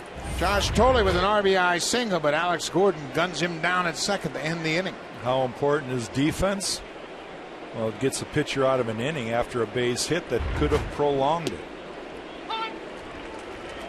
They always talk about hustling, trying to get yourself in scoring position, but sometimes you got to turn the base, look up, and if that throw's on line, just stop it first. Billy Butler bounces the ball near the bag at second. Goins throws him out.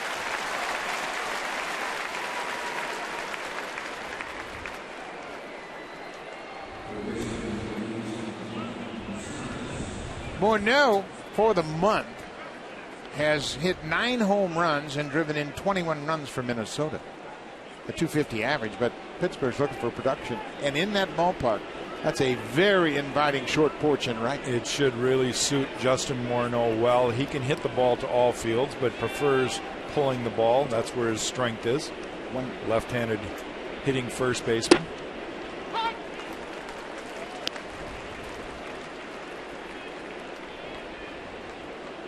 Mike Moustakas, the third baseman. We've been talking about pitching and defense, and Kansas City has had outstanding outfield defense here today. They have 3 outfield assists as you look at Neil Wagner loosening up.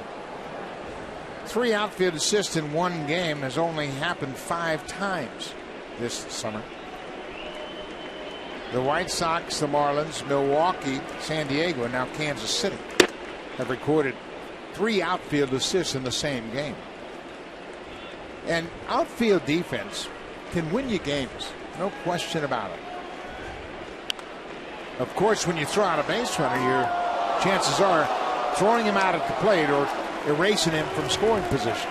Well, another thing that goes unnoticed is outfielders that get to balls quickly so that the runners do not advance. They see that they close the gap, and they don't even try to make that extra effort to get to the extra base. Moustakas pops it deep into center field, and Gose is there, 2 outs. Save during the Beauty Tone Paint Expert Sale, only at Home Hardware and Building Center locations. Homeowners helping homeowners with expert advice.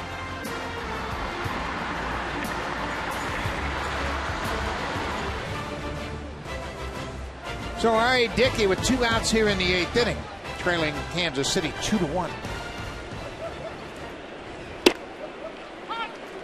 Sal Perez, the catcher, takes his strike. Next pitch will be his 100th pitch. Driven to right. Sierra has a beat on it, backs up in front of the warning truck. Dickey has a quick inning in the 8th. 3 up, 3 down. It took him just 9 pitches to set down the Royals in order. Now it's time for a Blue Jays Central update. Here's Jamie Campbell and Greg Zahn in the Blackberry broadcast.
23 goes 7 innings. He'll turn things over to Kelvin Herrera, making his 51st appearance. Herrera, one of those young guns for the Royals, just 23 years old in his 3rd season out of the Dominican Republic. Tremendous power arm right here. And he's been that setup guy for Greg Holland. Two of them just really making a difference in the bullpen for the Royals this year. Back into this bullpen is loaded with big arms.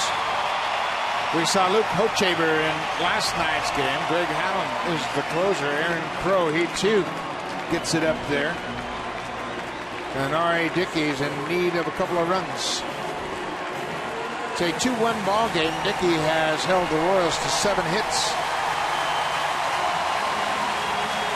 34,315 acknowledging Munenori Kawasaki, who has come off the bench. He will bat for Moises Sierra. Sierra finished up 0 for 2 with a strikeout.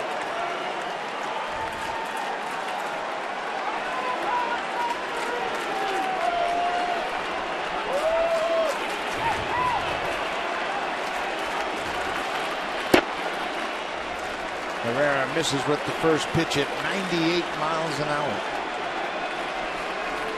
Kawasaki put into the ball game for one reason only. He's great at working the count. He will force Herrera to throw strikes here. Catches the bottom of the zone.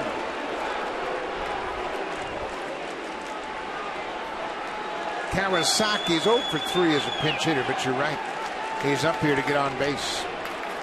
Whatever it takes.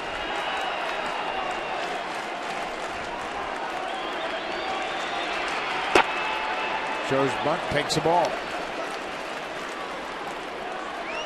Mike Moustakas, the 3rd baseman for Kansas City. Not only is he guarding the line, but he is well in front of the bag to guard against the bunt. He's going to creep in even a couple of more steps. Bounce back to the mound, under the glove, and behind second, no play for Bonifacio. Kawasaki gets his first pinch hit base hit of the season.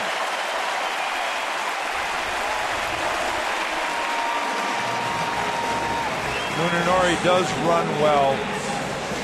He's not a super speed guy, but he gets out of the box quickly. That ball just under the glove of Herrera. And Bonifacio is able to get to it, but not able to throw out Kawasaki hustling down the line. Right behind second base, Bonifacio wisely decided not to make a throw. But now Kawasaki represents the tying run at first. We're in the bottom of the 8th inning.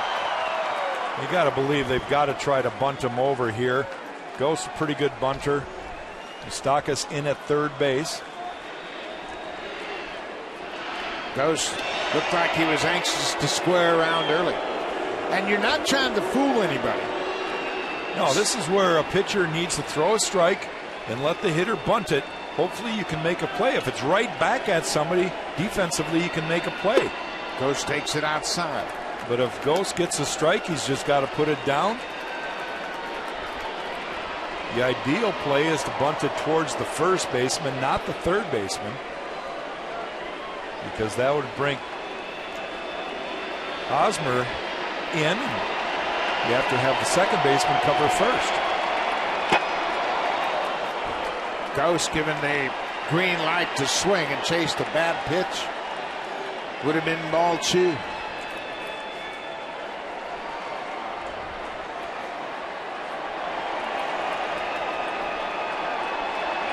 Getting a little tricky there, the old fake bunt swing. Shows bunt, jabs at it, and fouls it off. Fundamental, something the Blue Jays aren't very good at. And these are the kind of guys that need to be able to do it. Anthony Ghost, for him to stay in the big leagues and be a productive player, he needs to be able to bunt the ball. We have seen him bunt for base hits effectively from time to time. 1-2. Kawasaki will dive back in ahead of the throw. Kawasaki is 7 for 8 in stolen base attempts. But you've got a cannon for an arm behind the plate in Sal Perez.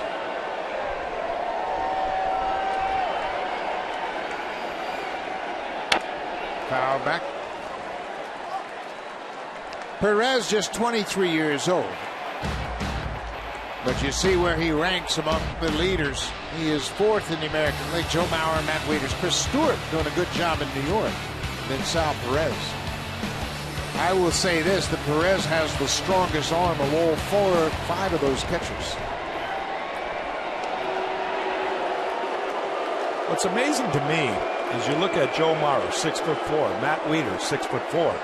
This guy here, Salvador Perez, another big catcher.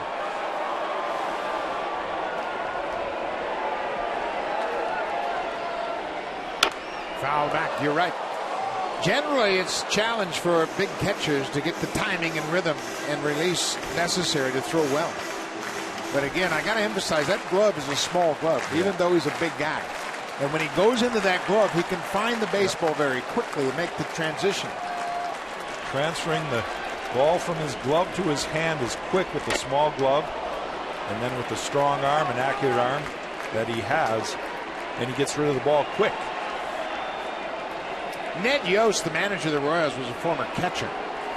And he first heard about Sal Perez, and they kept saying 175, 18. Those are the release times that he threw to second base. And Ned Yost goes, yeah, those are easy things to say, but I want to see it firsthand. Well, in his first game in the big leagues, he almost threw out a runner at all 3 bases against Tampa Bay. Picked the guy off first, picked the guy off third. Another foul back. He would have thrown out a guy at second base, but the umpire called the runner safe, and the Royals say he was out easily. But he's got that kind of arm, a game-changing arm.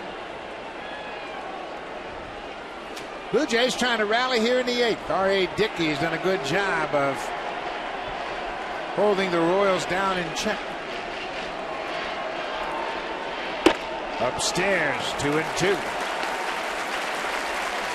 And remember, too, the Royals had 3 outfield assists. Alex Gordon threw out 2 base runners. Goins at third base. Well, Ghost in this at-bat failed to get down the bunt, and now he's asked to hit the ball. He's got to make contact and move that runner. Pops it up. Shortstop Escobar makes the catch, 1 down. Jeremy Guthrie, the starter for Kansas City, is in line for the win. He throws 7 strong innings. Blue Jays get 8 hits, but just 1 run. He walks a batter, didn't walk anybody, struck out 4 through 92 pitches. But once again, Guthrie was helped by 3 outfield assists. 1 runner thrown out at third, 2 at second.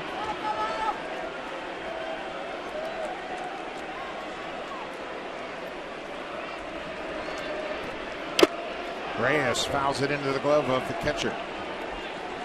Reyes has a pair of hits. He was one of the runners thrown out at second. David Lowe threw out Reyes in the 3rd inning from right field.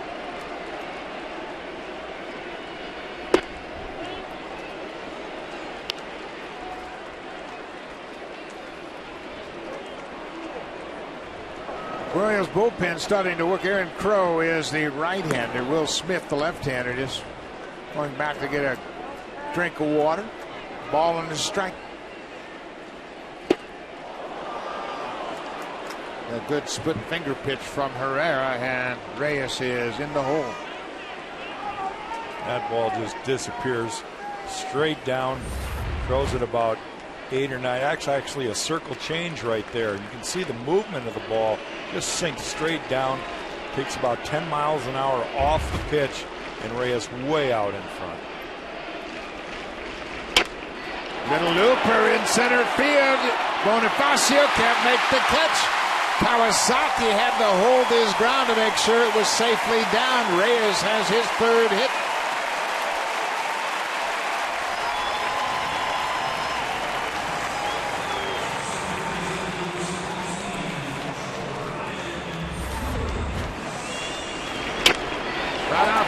the bat, little looper over the glove of Bonifacio.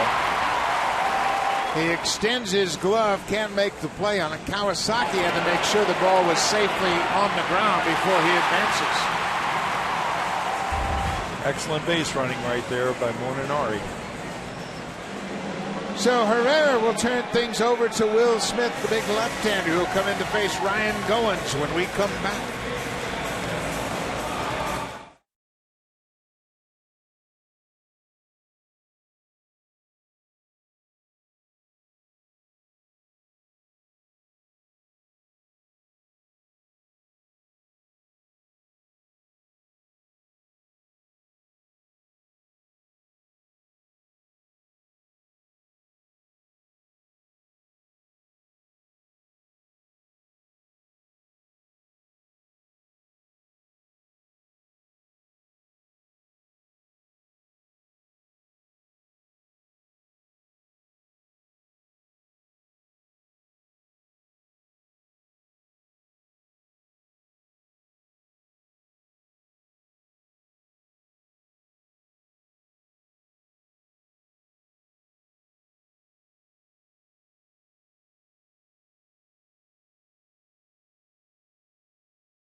Rally, Blue Jays trying to close ground on the Royals. Kansas City leads it 2-1. New pitcher will be the left-hander Will Smith, making his 11th appearance of the season.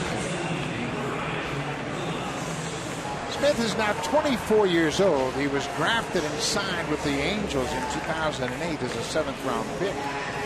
Kansas City picked him up in 2010 in a July trade, along with Sean O'Sullivan for Alberto Callaspo, who has since moved from the Angels to Oakland. So Ryan Goins with Kawasaki at second and Reyes at first.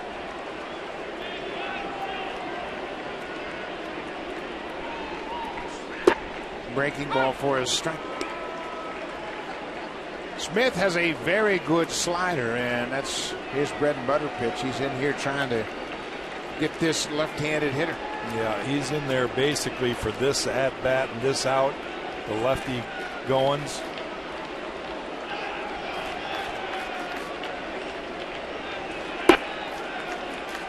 Now he's in here for one guy and one guy only.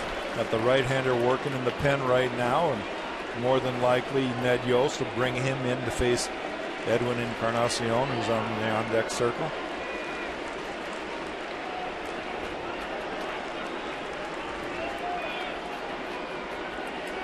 Here's the 1-1 pitch. Pretty tough pitch to take, but it's inside. Will Little, the home plate umpire this afternoon, say 2-ball, 1-strike count. Kawasaki at second, Reyes at first.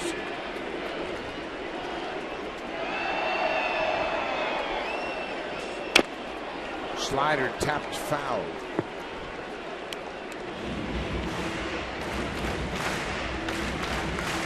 Kansas City's outfield very shallow.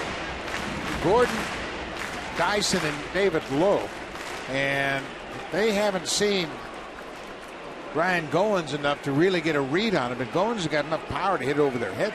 No question about it, but he's not taking those kind of swings off this left-hander, Will Smith, and painting away with the breaking ball, painted inside with a fastball. Breaking ball right through the legs of the shortstop. Kawasaki's being waved home. Here's the throw to the plate, not in time, and the Jays have tied it up. Boy, if there was ever a double play ball hit, it was right there.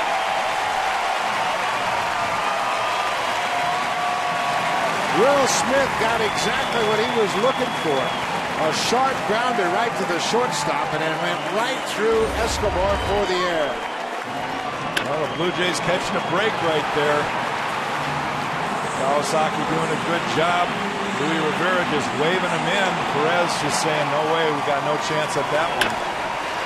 That's a double play ball all the way. Would have ended the inning. Gives the Blue Jays life. Tie ball game. Escobar may have been blocked out by Kawasaki, the base runner at second, but that ball went right through his legs. So now Smith stays on to face Encarnacion. Still one out.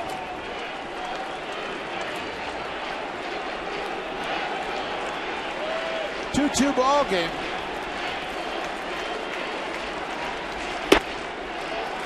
2-0. Oliver and Jansen warming up.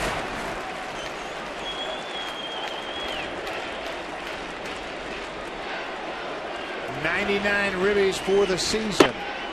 3-0. And you can bet he's going to get the green light. Lynn, the lefty bat on deck.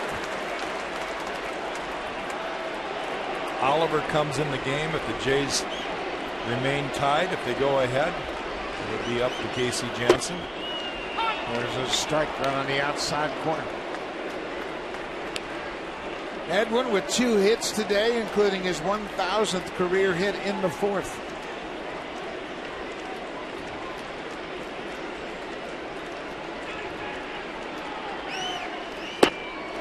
Tried to check.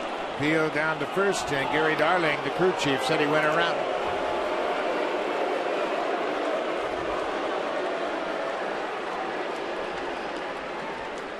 R.A. Dickey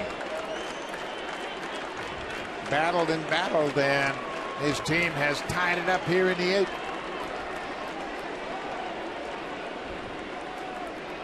Full count, 1 out. Ball 4. Bases are loaded.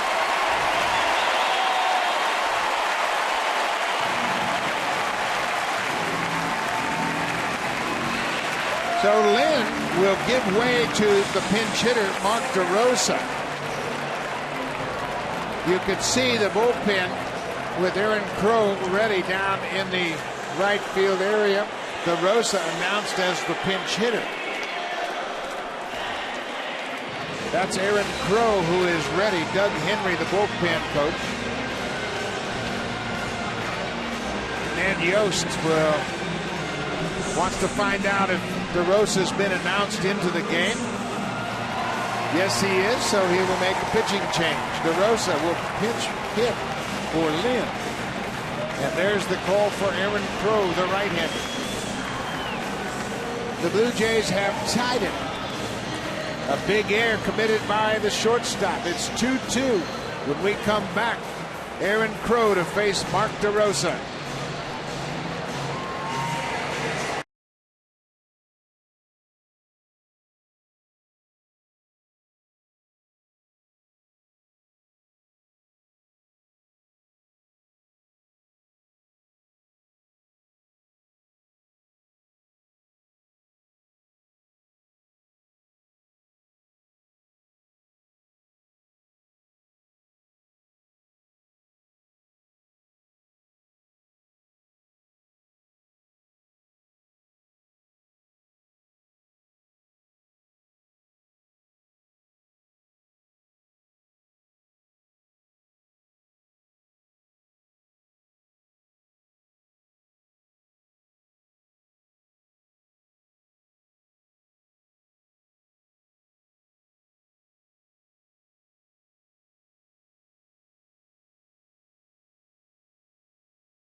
Place in the 4th inning. Edwin Encarnacion rips the ball off the glove of the third baseman Mike Moustakas. Takes it safely to first. That's his 2nd hit of the afternoon. and he calls for the baseball. That's his 1,000th career hit in the major leagues. That's today's drive of the game. Congratulations, Edwin Encarnacion, for that milestone base hit back in the fourth. So Aaron Crow comes out of the bullpen, and you can see his strikeout numbers. He is a strikeout specialist. 53rd appearance of the season. Bases loaded. Nowhere to put DeRosa. He's a power type pitcher. Yesterday, Mark DeRosa came in and was blown away with 3 fastballs by Luke Hoshaver. Today, Crow, he can get it up close to 100 miles an hour himself. We'll see how he pitches DeRosa. Reyes, Goins, and Encarnacion, bases loaded. DeRosa fouls off the first pitch. Real strength of the Royals is their power arms at the end of the game. Mark DeRosa has been the Blue Jays' best pinch hitter all season long.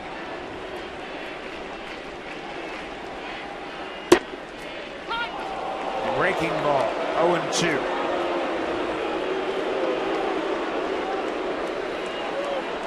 As a hitter, you just got to say, you got me there.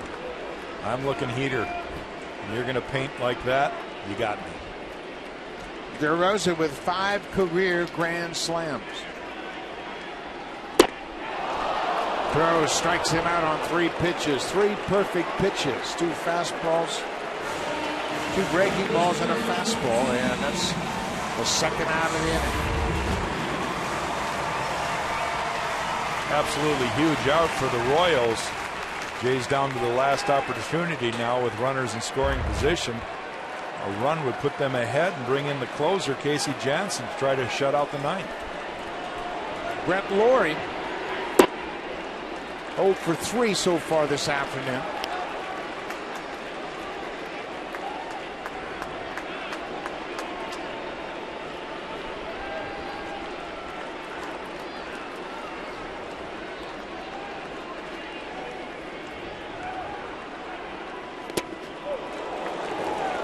Run-saving play by Sal Perez. No question. How he got over and picked that ball, he's even a little surprised on that one. Just a filthy breaking ball that you only do that out of instinct and reaction. He got his body in a good angle. He had his big body angled perfectly in case he didn't glove it. 2 balls, no strikes. 3-0. After 3 perfect pitches to DeRosa, Crow has missed on all 3 to Laurie.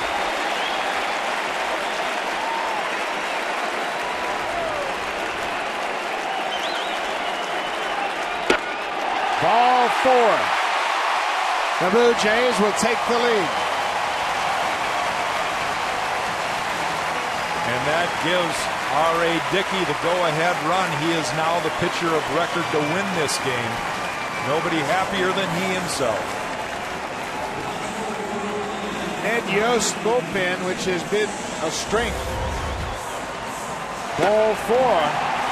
And Dickey has been given the lead. The Blue Jays scored 2 here in the bottom of the 8th. Rajay Davis lays off that fastball. Casey Janssen is standing by ready. Picked up his 25th save last night.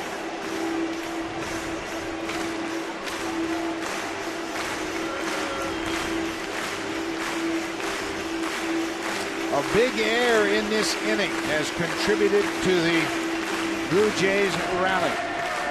Alcides Escobar, the shortstop, on a ball that looked like an inning-ending double play, kicked it right through his legs.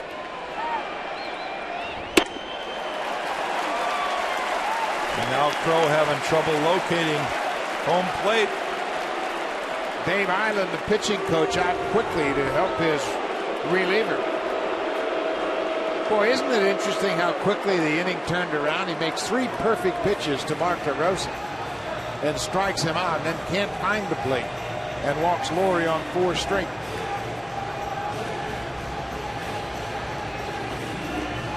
Kelvin Herrera started it. He gave up an infield hit to the pinch hitter Kawasaki. Reyes got a bloop base hit. And then Will Smith came in and got the ground ball off the bat of Ryan Goins that Escobar committed the error.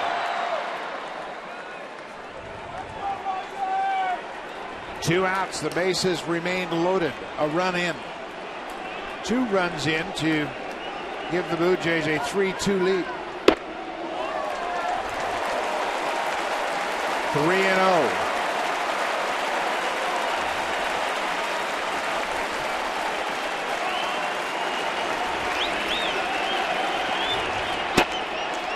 Ball 4. Back-to-back bases loaded walks. Aaron Crow has walked in 2.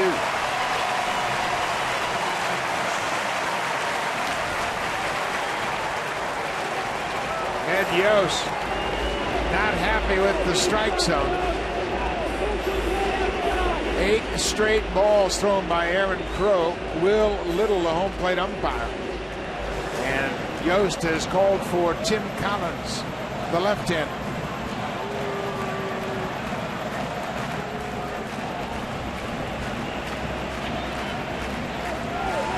Ned Yost has just been thrown out of the game by the home plate umpire, Will Little.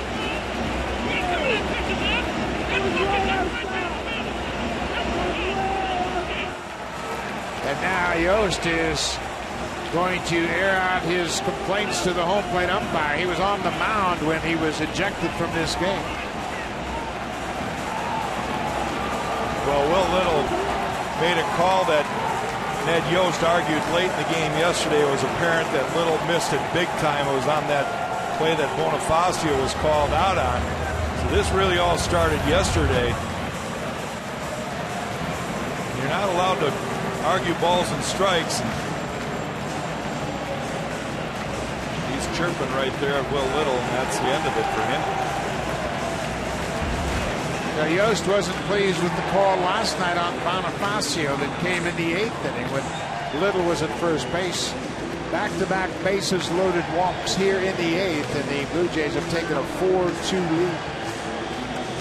New pitcher is the former Blue Jay, Tim Collins, who worked the 3rd of an inning in last night's game. Aaron Crow, back-to-back bases loaded walks, has allowed the Blue Jays to take the lead, but the defense contributing to this rally for sure.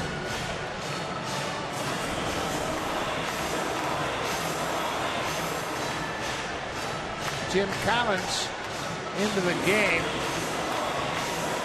Josh Tolley was the scheduled batter. He was catching R.A. Dickey. And now J.P. Arancibia has come out on deck, loosening up to pinch hit for Tolley.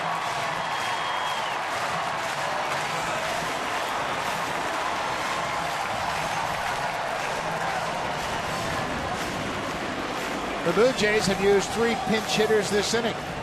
Munenori Kawasaki led it off with an infield hit. Mark DeRosa pinch hit for Lind and struck out.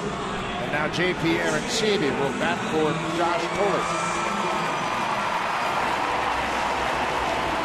Bat around inning for the Blue Jays here, thanks to 3 walks that have scored 2 runs. 3 walks and a big error. 4-2 Blue Jays.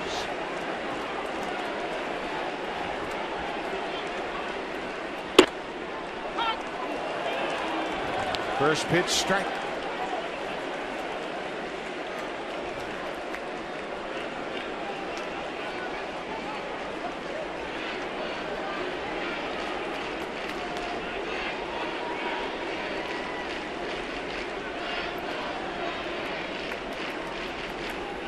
Breaking ball inside. It's a ball and a strike. Jack, the Kansas City Royals are experiencing an opportunity to play their way toward the postseason for the first time in a long time. And games get tougher and tougher to close out, especially for young players just going through it for the first time. Arancibia pops it into shallow right. Long run for David Lowe. He gets there and the inning is over. But the Blue Jays take the 4-2 lead. 3 runs in the bottom of the 8th. Casey Jansen into the ball game, looking for save number 26.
in the ninth here. R.A. Dickey in line for his 11th win of the season.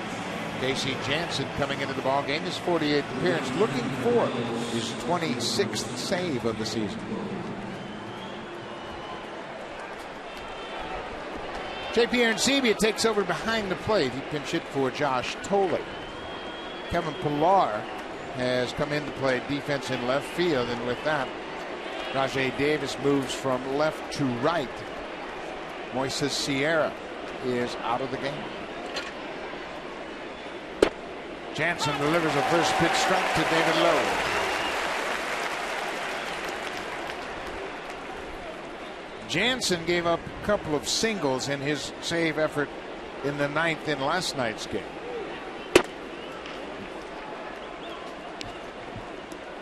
Ball on the strike.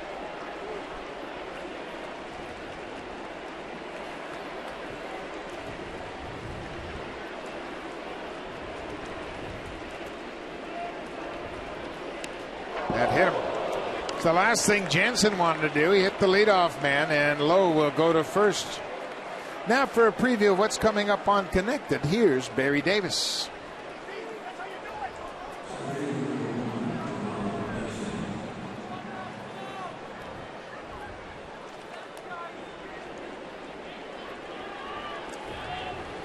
Thank you, Barry. Pittsburgh Pirates concerned about Garrett Jones at first base, so they went out and got a hot bat in Justin Morneau for the stretch drive.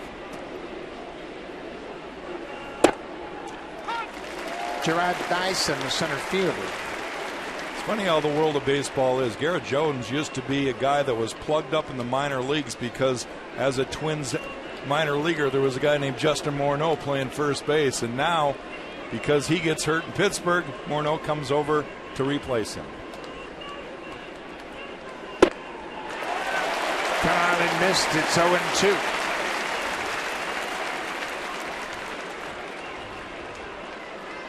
Casey Janssen just needs outs right here.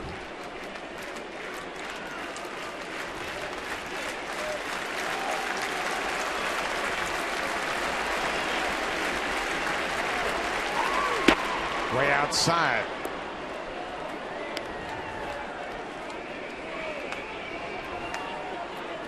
Jansen working in back-to-back ball games after a long drought of not working much at all.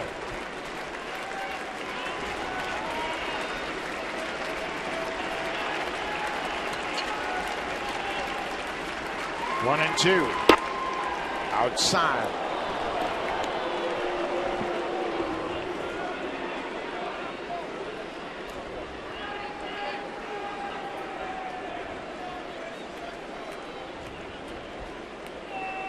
Two balls and two strikes.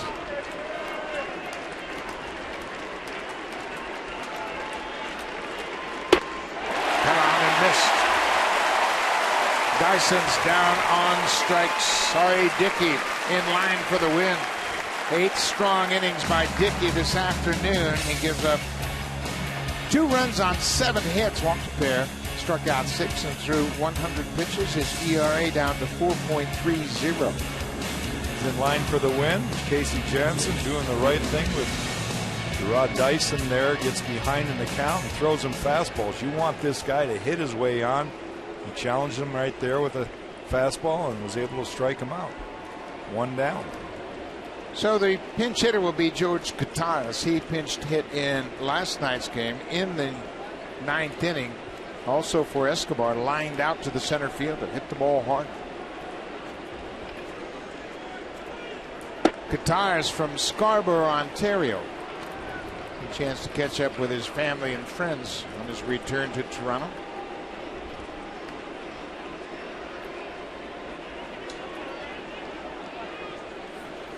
The Blue Jays are up by 2.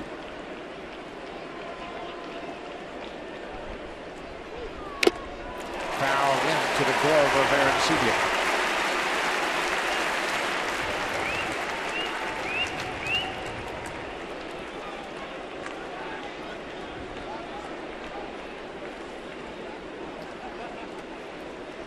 We'll be right back at it tomorrow afternoon. It all starts at 12:30 p.m. That's the pregame show with Jamie Campbell and Greg Zorn.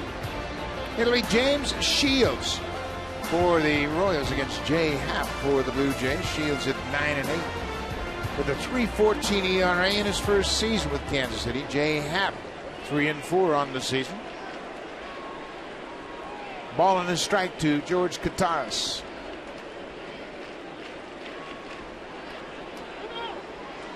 He asks for time, and it's granted.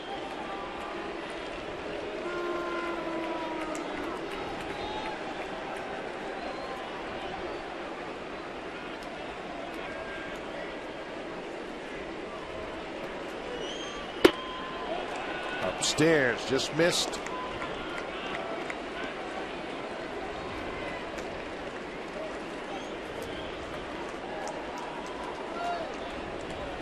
David Lowe was hit by a pitch that started the inning, and then Dyson struck out.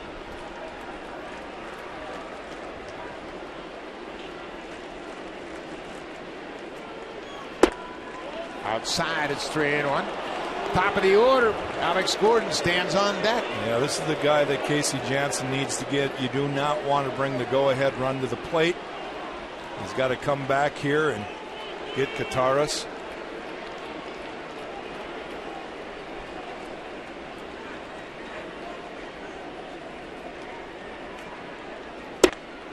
Perfect pitch on the outside corner.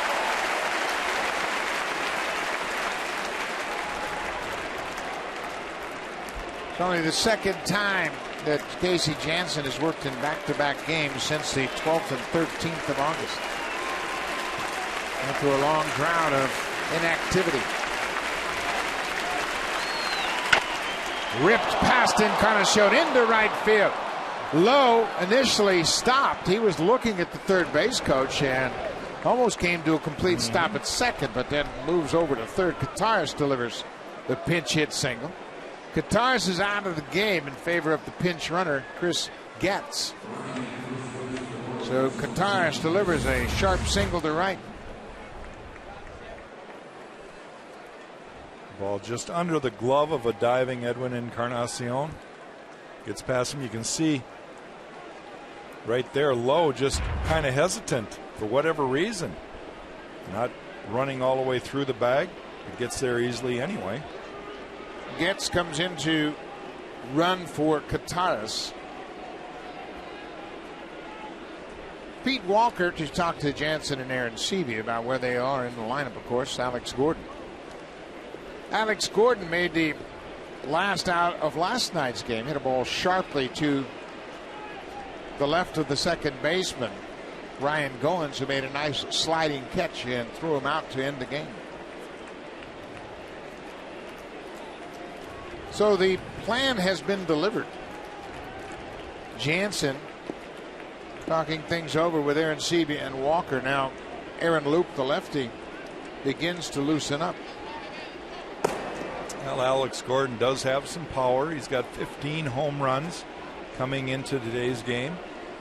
We mentioned Gordon hit a ball hard against Jansen last night, and he is 4 for 7 against Casey Janssen. Runners at the corners, one out. Jansen jumps ahead with a fastball.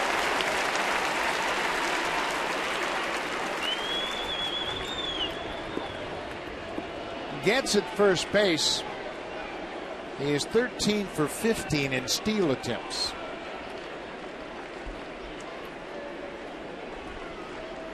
Not running. Ball in the dirt. And Seavey smothers it.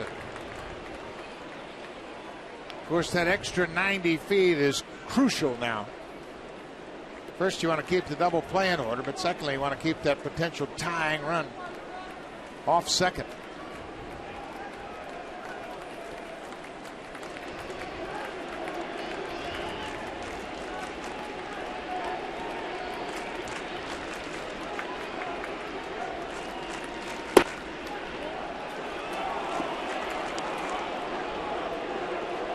Well, and a lot like yesterday's game, Emilio Bonifacio is the on-deck hitter, hitting in the number 2 hole. And Jays fans pretty much know what he's capable of doing. Really not the guy you want up with bases loaded. There is a base open, but after him, it's Hosmer, Butler, and Moustakas. 2-1 pitch drilled into the seats down the right side. Bottom line, you need to get out Alex Gordon right here.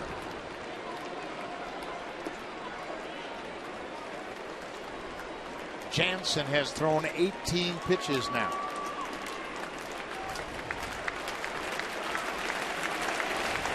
He threw 16 in last night's game. 2-2. Breaking ball strikes him out. Boy, Jansen backed off that breaking ball and had Gordon way out in front, fooled him badly. Second strikeout of the inning for Jansen.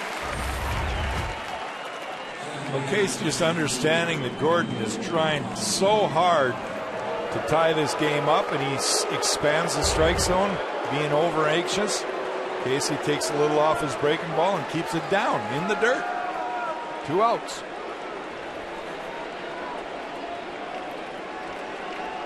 David Lowe at third. The pinch runner Chris Getz at first. Emilio Bonifacio has 3 strikeouts so far. He struck out 3 times and tripled and scored.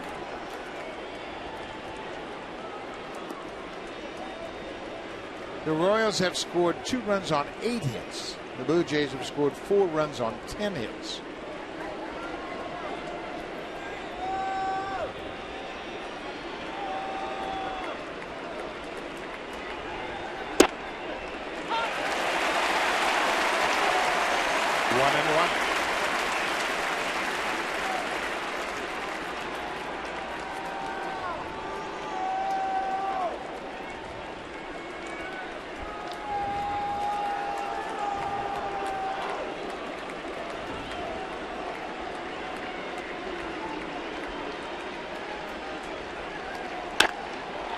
Slow breaking ball hooked foul, and Jansen's ahead. And Sevilla out to talk things over. Dickey, an interested observer on the Blue Jays bench. He's in line for his 11th win of the season. 8 good innings from Dickey.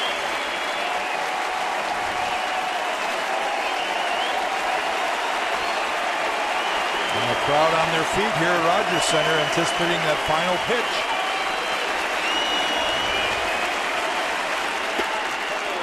Missed down and in. It's 2-2.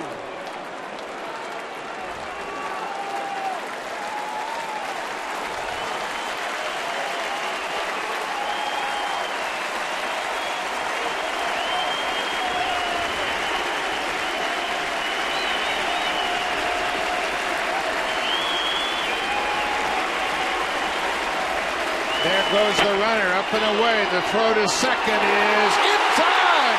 The ball game is over. Aaron Sevilla throws a strike to second and guns down Chris Getz to end the ball game. Aaron Sevilla's made 2 good throws in the last 2 games. He made a strong throw on the money to end the ball game. You can see Getz get a great jump. Second base umpire Jerry Meals calls him out, and that's it. Jose Reyes celebrating the 3rd out of the inning. The Blue Jays win it. Aaron Sevilla with one of his best throws of the season. The Jays have made it 2 in a row. Stay tuned. Connected coming right up. Barry Davis will bring it all to you.